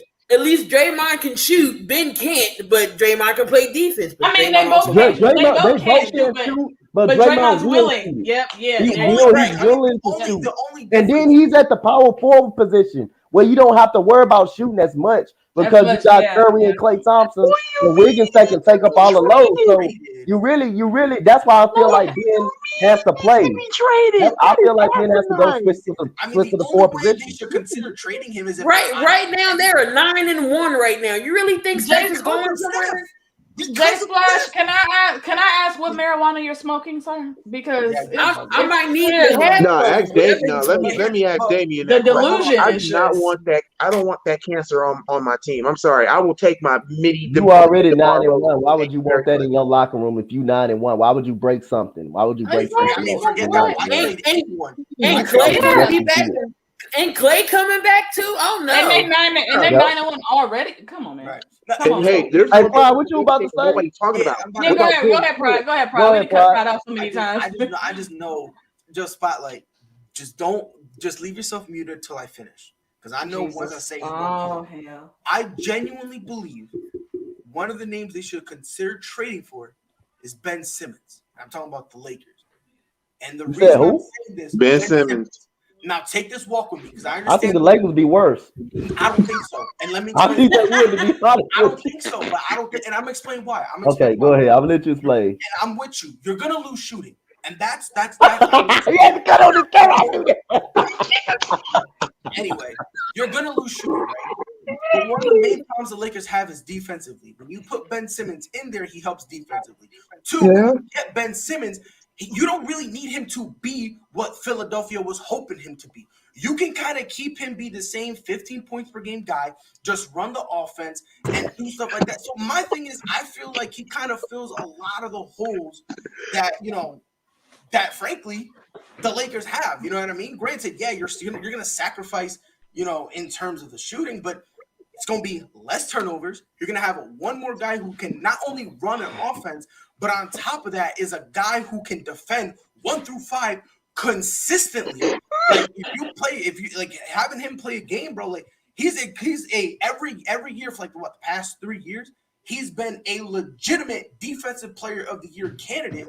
So in my thing, I'm like, he fixes a lot of the holes that the Lakers have outside of shooting. So, but at the same time, if you ask a Lakers team who does a shooting, it's a shooting by committee, and Russ ain't really helping. And frankly, when Russ has the ball, they dare him to shoot. They give him room to shoot. So it's kind of like. I mean, would you rather have a player? I'm just saying. Would you rather have a player that would take those shots than not take them at all? Because if you talk about Ben Simmons at the point guard position, if you talk about, Ben Simmons not shooting it at all, though. He's not shooting at least all. listen, here's the thing. Ben Simmons not shooting it at all. That makes it even easier. That makes it even easier for them to guard. Let me say this. That would make it even easier for them to Can I guard. go before I came back down? Can I go? Okay, you can go. Look, all I'm saying Pride is looking spooky for you, baby. Bro, it's looking spooky. I mean, the Pride, you said what you let me just. No, I didn't finish though. I didn't finish. Oh, you didn't finish? Listen. How can I finish if I'm getting interrupted? You're saying that, but gibberish when it comes to Ben Simmons. It's not gibberish. Lakers. It's not gibberish. It's gibberish. Everything I said, it fits with him because again, when you trade Russ, you just need the third guy. Ben Simmons. Don't you know that Ben Simmons is bad at turning the ball over too, just as bad as Westbrook? It's not. He has the ball in his hand. It's not that bad. I am not giving up Isaiah Joe and Jaren Springer and Ben Simmons for no Russell Westbrook. I am not doing it. No. I'm not saying it will happen. I'm just saying if I'm the Lakers and you want to trade them, that's a team that you. And plus, Philly fans don't like Westbrook. They threw popcorn at him. We don't want no Westbrook here. I'm good. I'll might as well keep it. Okay, I will give you this. Look, because remember, Joel Embiid had beef with Andre Drummond, and they signed him. So that whole thing, and Philly hated Andre Drummond. This is a different beef. Not bad as Westbrook, though. Not bad as Westbrook. I understand that, but my thing is once you play, like once they suit up, they'll be fine. I mean, look, me personally, I think right now it's easy to hate on Ben Simmons because of his problems. I think it's easy to hate on him. So when you say, oh yeah, he'll go here and he can make an impact, it's easy to just be like, oh, well, he didn't make an impact with the 76ers. How can he make an impact with any other team? And I think that's kind of unfair because right now, Ben Simmons, at best, if he goes to any team, he's probably going to be, at best, the third guy. He's going to be a guy where they only really need 13 or 15 from. He needs to go to a team where he can go in the dunker spot after he passes the ball. No, I'm gonna tell you this. But again, you're acting like he has to play the point position because if you AD, even though he doesn't want to, someone here said AD should play the 5. If you put him at the 5 and have Simmons at the 4, I mean. But that's the problem. That's the problem. Think that'll be a problem. Considering you have a guy AD can stretch the floor. Right. That's the problem. Ben don't want to play the 4. That's the problem. He won't fit with LA because he's too egotistic to learn that he's a number 4 and not a number 1. Yes. But I think because when Doc Rivers first came into the Sixers, he wanted to play the 4. Put Ben Simmons at the 4. Yes, I understand that. I love how the sensei is just chilling, like how I am right now. But my thing is, he didn't want to play the 4. Doc could have put him there, but he chose not to. You're telling me if he goes to any legit team, like let's say he goes to not even let's say he goes to I don't know, maybe the Portland Trailblazers, right? With the thing with CJ McCollum. Are you going to tell me that he's not going to be the one? No, I bet you if any team he goes to and they try to put him at the 4, he's going to sit out. I bet you that. So. Let me. Can I put my 2 cents? Put my 2 cents in there. 3 minutes, y'all. 3 minutes. I'm gonna put my little 2 cents. No, you got some overtime. You got some overtime, Keith. Overtime. I like. I'm going back down. Pride. I like your idea of the trade, but personally, to be honest, Westbrook will be a part of that deal. Knowing Philly, they want to go a little bit younger. I would also say get Malik Monk out of that deal. You get Malik Monk out the deal. You get Westbrook out the deal. Or hell, you can have a third-way partner if Philly doesn't want Westbrook. That third partner could be, quite frankly, it could be the Magic. It could be, you got the Magic. I'm trying to also think of another team as well that will do it. I don't want to put Portland on it. I want to put maybe Sacramento. Maybe Vonnie Divac could probably do something crazy. But you could do a 3-team trade with that. Right. I mean, it will benefit Philly. It will benefit the Lakers. And maybe it'll benefit Sacramento let me say this. I'm probably going to butcher his name. Bradley the third, right? Doesn't he want? Yeah, they took him out of the rotation. He needs to get traded. Like he wants to get traded. And personally, I wish my Bulls would make a move on him because since we don't have Patrick Williams right now, for the year, so you might as well get Marvin Bagley. That'd be actually that would help us out tremendously. All right. At the 4. Because look, I love Javonte. I like Javonte Green, but he ain't ready. Personally, I think Derrick Jones Jr. should be starting, but that's just me. Yeah, I mean, I like the concept, but here's the thing. I think the Lakers would kind of win that trade because if you look at the Lakers facility, they have one of the greatest training facilities, probably maybe all of NBA. Mm-hmm. And with all those coaches and trainers, we would probably see a new, different side of Ben Simmons. Maybe he'll have confidence in shooting, but the defense will be there. The defense will be there. Yeah, it's just the shooting. They have to get the shooting. Right, because my thing is right. Because again, I'm not saying trade, Wayne Ellington, Malik Monk, and if Trevor Reeves, I'm not saying get rid of your shooting. I'm just saying, and people keep saying, oh, yeah, at least Westbrook shoots. If anything, that's maybe more of a detriment because they're still sagging off of him and letting him shoot wide open threes, knowing more likely he's going to brick it, which is in essence going to give us an opportunity to get perhaps a long rebound because some of Russ's misses are those long rebounds that end up leading to easy transition points that the Lakers kind of just be like, it is what it is. And again, I'm not saying this trade will be perfect. I'm not saying that. What I'm saying though is I think having Ben Simmons on this team, I don't think it's as bad as people want to make it out to be. Because I just feel like right now it's kind of easy and it's a trend to hate on him, because of the whole thing that's going on with Philly. So I feel like at this point, frankly, not a lot of people are going to want to say that, oh yeah, if you put Ben Simmons on this team, they could do something.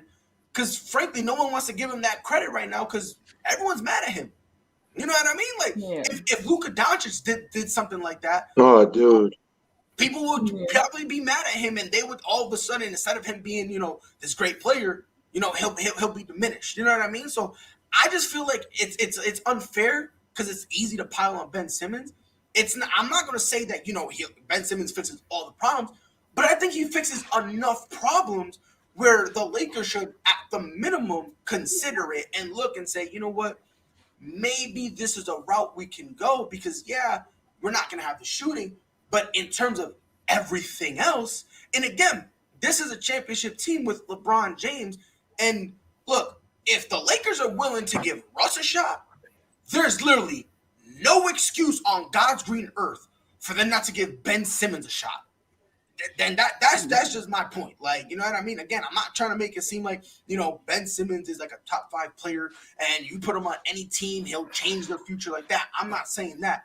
What I am saying on this Lakers team presently constructed, I think he would do more help than he would harm, especially if you're using him to replace Russell Westbrook, who everyone and their mother agrees is quite literally the biggest problem in this entire Lakers team. So I hear you, Pride, and the only part I would disagree on is if you're gonna trade Russ, I don't see why you would trade him for somebody else who we don't even know if he can shoot because he won't. Mm-hmm. And it's like it would make sense if the Lakers were like in the East, then where you don't have to go against a Golden State Warrior team that can shoot the lights out, where you don't have to go against a Phoenix Suns team that can shoot the lights out, where you don't have to go against a Memphis Grizzlies or a Mavericks, Denver Nuggets. Like the whole West. The West, because there's all the teams are stacked with shooters, and the best LeBron James version teams are stacked with shooters because that's what suits him be around him best because he's such a facilitator. So the thing of it is that's why I don't think Ben Simmons makes sense in that regard because it's like I get on the defensive end that definitely would fix their defensive problems. He could definitely be a defensive anchor for them. I totally understand that, but the Lakers' issues aren't just defense; it's also scoring. They don't have consistent enough shooters. And if you're gonna take out a Golden State, you don't need a Ben Simmons, somebody who's not going to shoot, because the Warriors are going to exploit that. They are the New England Patriots of the NBA, where they're going to take away what you're great at, and because they're already great at everything, because they can cover each position. Like there's no position that the Warriors have stepped. The way Golden State offense is, it's kind of like a motion offense. Like everybody's moving, everybody gets touches. Everybody set backdoor screens. Everybody moving without the ball. That would be tough, and they're better shooting. And that's why I said Ben Simmons wouldn't make sense, because you plug him in. Would though? That's the exact opposite. And I'm explaining you why. Name me how many teams ever since Golden State became who they were. How many teams have tried to out-3 them? You're not gonna be able to do that. You're not gonna be able to out. You're not gonna be able to out. That's my point. You're not gonna be able to do that. You're not gonna be able to do that. When Cleveland came back 3-1, they came back because they focused defensively and they played gritty. That's what they did. So again, if you want to look at Golden State, I understand, in terms of shooting, Ben's not gonna help, but unless you have a at the 1 you have a Damian Lillard. And at the 2, you have Devin Booker. And at the 3, you have I'll put LeBron. At the 4, Anthony Davis. And at the 5, Karl Anthony Towns. Every basically 1 through 5 can shoot a 3. You're not going to be able to outshoot them. But also, too, what you have to realize too with those Cleveland Cavaliers teams, they had shooters. They had people that could shoot the ball. That worked perfectly with how LeBron James likes to play. Because if you surround him with shooters, that's when he's at his best. Granted, they did double down on defense. They had Kyrie obviously playing on the side of LeBron, so he was able to hone in and play 1-on-1 against Steph Curry, which Steph Curry is no defender, so that weighed him down as far as on the offense. Exactly. They out Steph Curry on the offensive end, because every time whoever was Steph Curry guarding, that's who they was going at. So they basically tried him out and wore him down as well. Like later on tonight, since we're into Wednesday, like my Bulls right now, they will be playing Golden State, and that's a test for my Bulls. But also, here's another thing that nobody else has brought up here. When Clay comes back, I'm going to say this right now. Clay, you didn't lose your starting position, but you've lost your shooting guard position. Because I'm going to tell you right now, Jordan Poole, that dude is a beast. Well, that's fine, honestly, he's good, but he ain't overstepping Clay, though. I'm not overstepping Clay, but I'm just saying, you can put Jordan Poole at the shooting guard, and you can have Clay at the small forward position. Again, Draymond at the 4. And then obviously when Wiseman comes back and has, center. Yeah. But what I'm saying here is, so before we leave out of here, killing it. Who's everybody's surprise team? It don't matter who, East or West. Donte, go ahead. I'm gonna go with Washington Wizards. Like I said, they were they were gonna be a good basketball team, man. I really like this team. Kyle Kuzma, like I said, all he needed was a change of scenery. He's Kyle Kuzma, really, he's a guy that can create his own shot, make plays, and like I say, and knock down 3-pointers. The only reason it didn't work in LA because you got Anthony Davis, you got LeBron James, and Frank Vogel didn't know how to use him. He didn't know how to use him in certain situations, but he was key to that Lakers championship. Before LeBron James got to Lakers, this man was an 18-point per game scorer. So now that he's with the Washington Wizards, you only got Bradley Beal. Now that is more shots for Kyle Kuzma. Plus you got Aaron Holiday, who's very good, that point guard that was traded. Montrezl Harrell, I really like him. Energy player, someone that can score inside, that can do the dirty work. Dallas Bertans, who can shoot the cover off the basketball. They got a lot of good. They got some good pieces on that team, man. So Washington Wizards are my surprise team, man. So I'm my surprise team in the Eastern Conference. Don't bring him up, conference, man. So I got Washington, man. Is my surprise team in the NBA. Goolie, who your surprise team? This is a hated rival. This is a part of my division. I hate to say it. Cleveland. The Cavs are surprising the hell out of me. the two combination punch, even though they were going to do without Sexton. Lauri Markkanen has found his confidence due to shooting the ball tremendously well. And then you also got Jared Allen as well, who also got in fantasy. It's kind of funny. In my other fantasy, I got both of them. And they both were giving me points. I got Jared Allen in fantasy too. Yes, sir. Like, dude, like Cleveland, I hate to say it because I bashed Cleveland so many times. I hate the Cavs. Low key, I hate the Cavs more than the Bucks. I could understand. Because like I cannot stand Cleveland. Like after when LeBron left and the situation that they in, Dan Gilbert being the piece of shit owner that he is, I low key even said to myself, "This is a team built for LeBron, by LeBron, but with no LeBron." Now, if you look at the situation now, this is a team built for Jared Allen, for Jared Allen, with a Jared Allen. And guess what? It's working, ladies and gentlemen. They took the Lakers to their limit. They took in some of these teams to their limit, and it's been phenomenal. They went in and beat New York. And they beat New York. Yeah, they went in and beat New York. So they beat New York. And see the Cavs are gonna fall back to earth sometime point. Not the way how they playing. This is definitely surprising. In the Western Conference, I got Memphis. It's surprising because Kate Cunningham, he's trying to get back to his, we're trying to see what he can still do, just coming off from, injury and whatnot. I mean, the man was 0 for 9 last week from the 3. That's pretty bad. All right, we got 5 more minutes, y'all. Sensei, who's your surprise team? My surprise team, I would have to go with, even though they're not winning that many games right now. It's just the simple fact that they are competitive.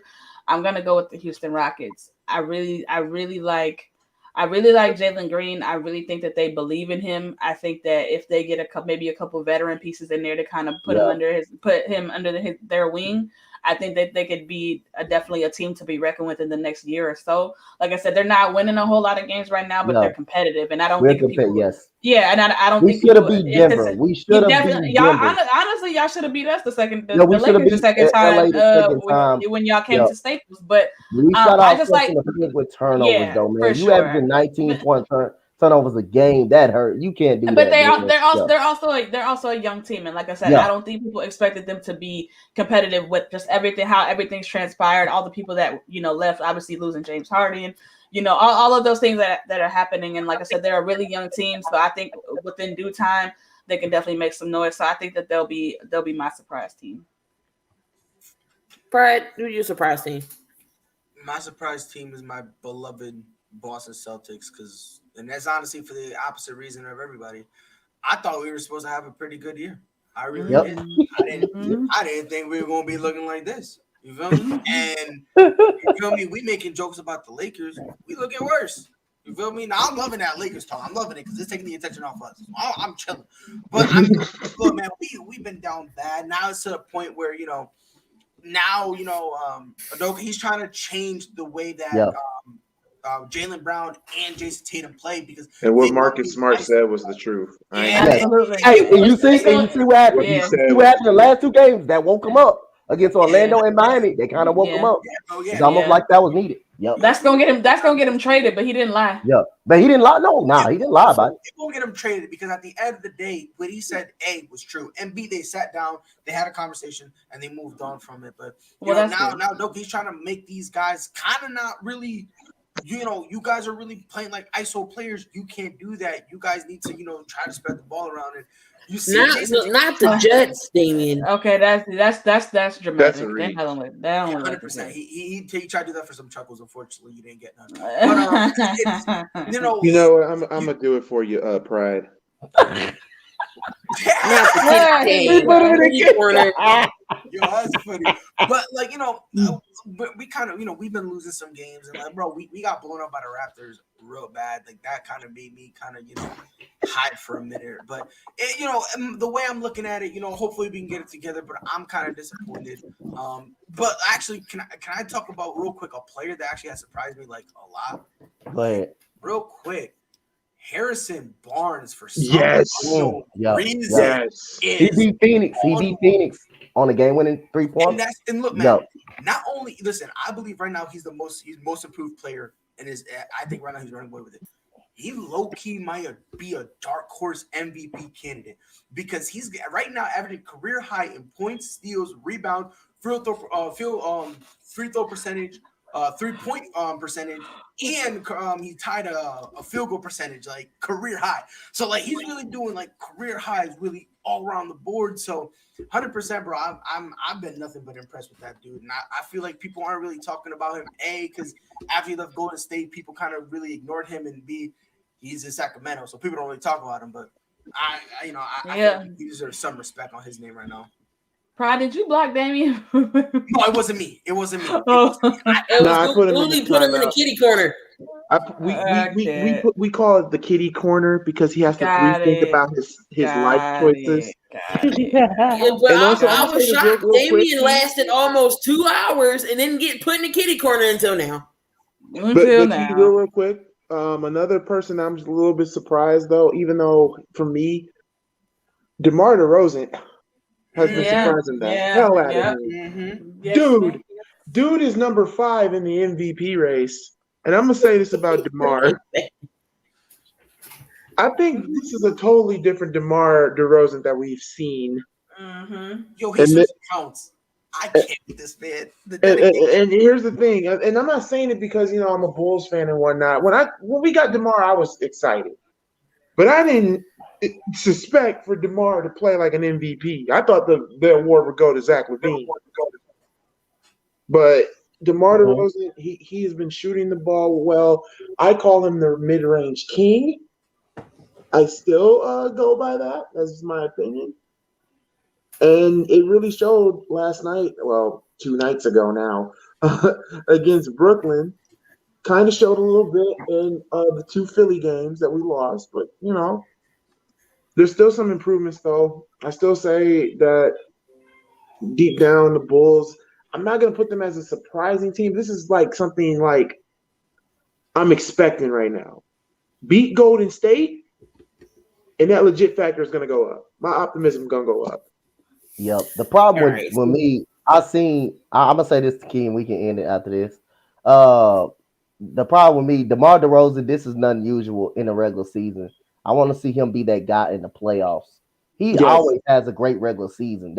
He just remind me of James Harden, someone who always put up MVP type numbers, but it don't result in the playoffs. You see the same person in the playoffs just disappear. That's what I want to see of DeMar DeRozan. But he's been good. He's been a lift for the Chicago Bulls, and nobody expected the Chicago Bulls to be this good. I expected them to be good, but not this good. So that's why I want to get out. Thank you for giving us Alex Caruso and Lonzo Ball. There you have it, guys. I know. I'm sorry, Sensei. I'm sorry. I know it hurts. It do. Another successful 7,200 Seconds podcast. I appreciate ASAP coming over. Freddie, Sensei, Pride. Y'all welcome. Y'all are welcome back anytime. Every Tuesday, 10 Eastern time on the Spotlight Sports Network. Key in the Building channel. We're on live, all the platforms. Make sure y'all go subscribe to everyone here. Any final words before we head out? Real quick. One day, you will respect him, Goolie, and call him King James. You will. I let that go. You will. I'm not either. Nah. Can I say this in defense? No, you can't. You can't say nothing. Can I say something in defense? No. I will always call him King James, and he will never catch up to Michael. So I want every LeBron fan to literally nip that in the bud. Y'all made this. Sensei get up. Oh man, come back. Because listen, I'm back. Yeah, listen. He has a point. He really does. Because Bron can't catch MJ. Because why would he run backwards? I mean, the man is already past MJ. So there ain't no. Oh no. What we talking about? All right, since we gonna throw bullets and whatnot, but hey, there's only one argument I could say that could win this when it comes to LeBron and Jordan. Jordan didn't have to go to another team to win a championship. You're right. You're right, and I understand that. But then by your logic, But I'm not saying LeBron's a bad player. I just hold on. No, if y'all up for it, hold on. He's a Bulls fan. If y'all up for it tomorrow, the Fadeaway NBA podcast, we can finish that episode 6 at 6 o'clock. Let's do it. I'm there. I already got my own thing. Here's one problem with that, D. What am I doing later on tonight? Oh, I know what you're doing. You'll be at AEW. Google, you're gonna be at AEW. It's okay. But don't worry about it, though. Don't worry about it. We still can have that conversation. We still, yes, that yes, same way of course. about LeBron James and Michael Jordan as well. He will not reach Jordan until LeBron James get those 6 losses in the finals off his damn record. Spotlight, you was my friend until you decided to start spewing stuff out your neck. You was my friend until The numbers don't lie. This is just the question I have. If MJ was so great, why did he only make it to the final 6 times? Like Braun. Because he retired. He retired for 2 years. He retired for 2.5 years. 1 minute. Give me 1 minute. Goddamn. That's why. You know what? I have to get ready for work. I love y'all so much. Fadeaway NBA podcast 6 o'clock. I gotta go. I miss work fooling with y'all. I miss work fooling with y'all. But all right, y'all. Y'all have a good night. Thank you for having me on. I appreciate it. And by the way, y'all make sure y'all subscribe to the ASAP all sports, all plays, on all platforms. For the everywhere. Network. We see y'all tomorrow for a lot. We got ASAP in the morning in Fadeaway NBA podcast, Nick Sports Talk Show, AEW Dynamite. It's gonna be an action-packed Wednesday on the Spotlight Sports Network. Let's go. Make sure y'all comment, like, and subscribe, and go to asapsportsnetwork.com, spotlightsportsnetwork.com, and we are out of here, y'all. Peace, love. Love and hair grease.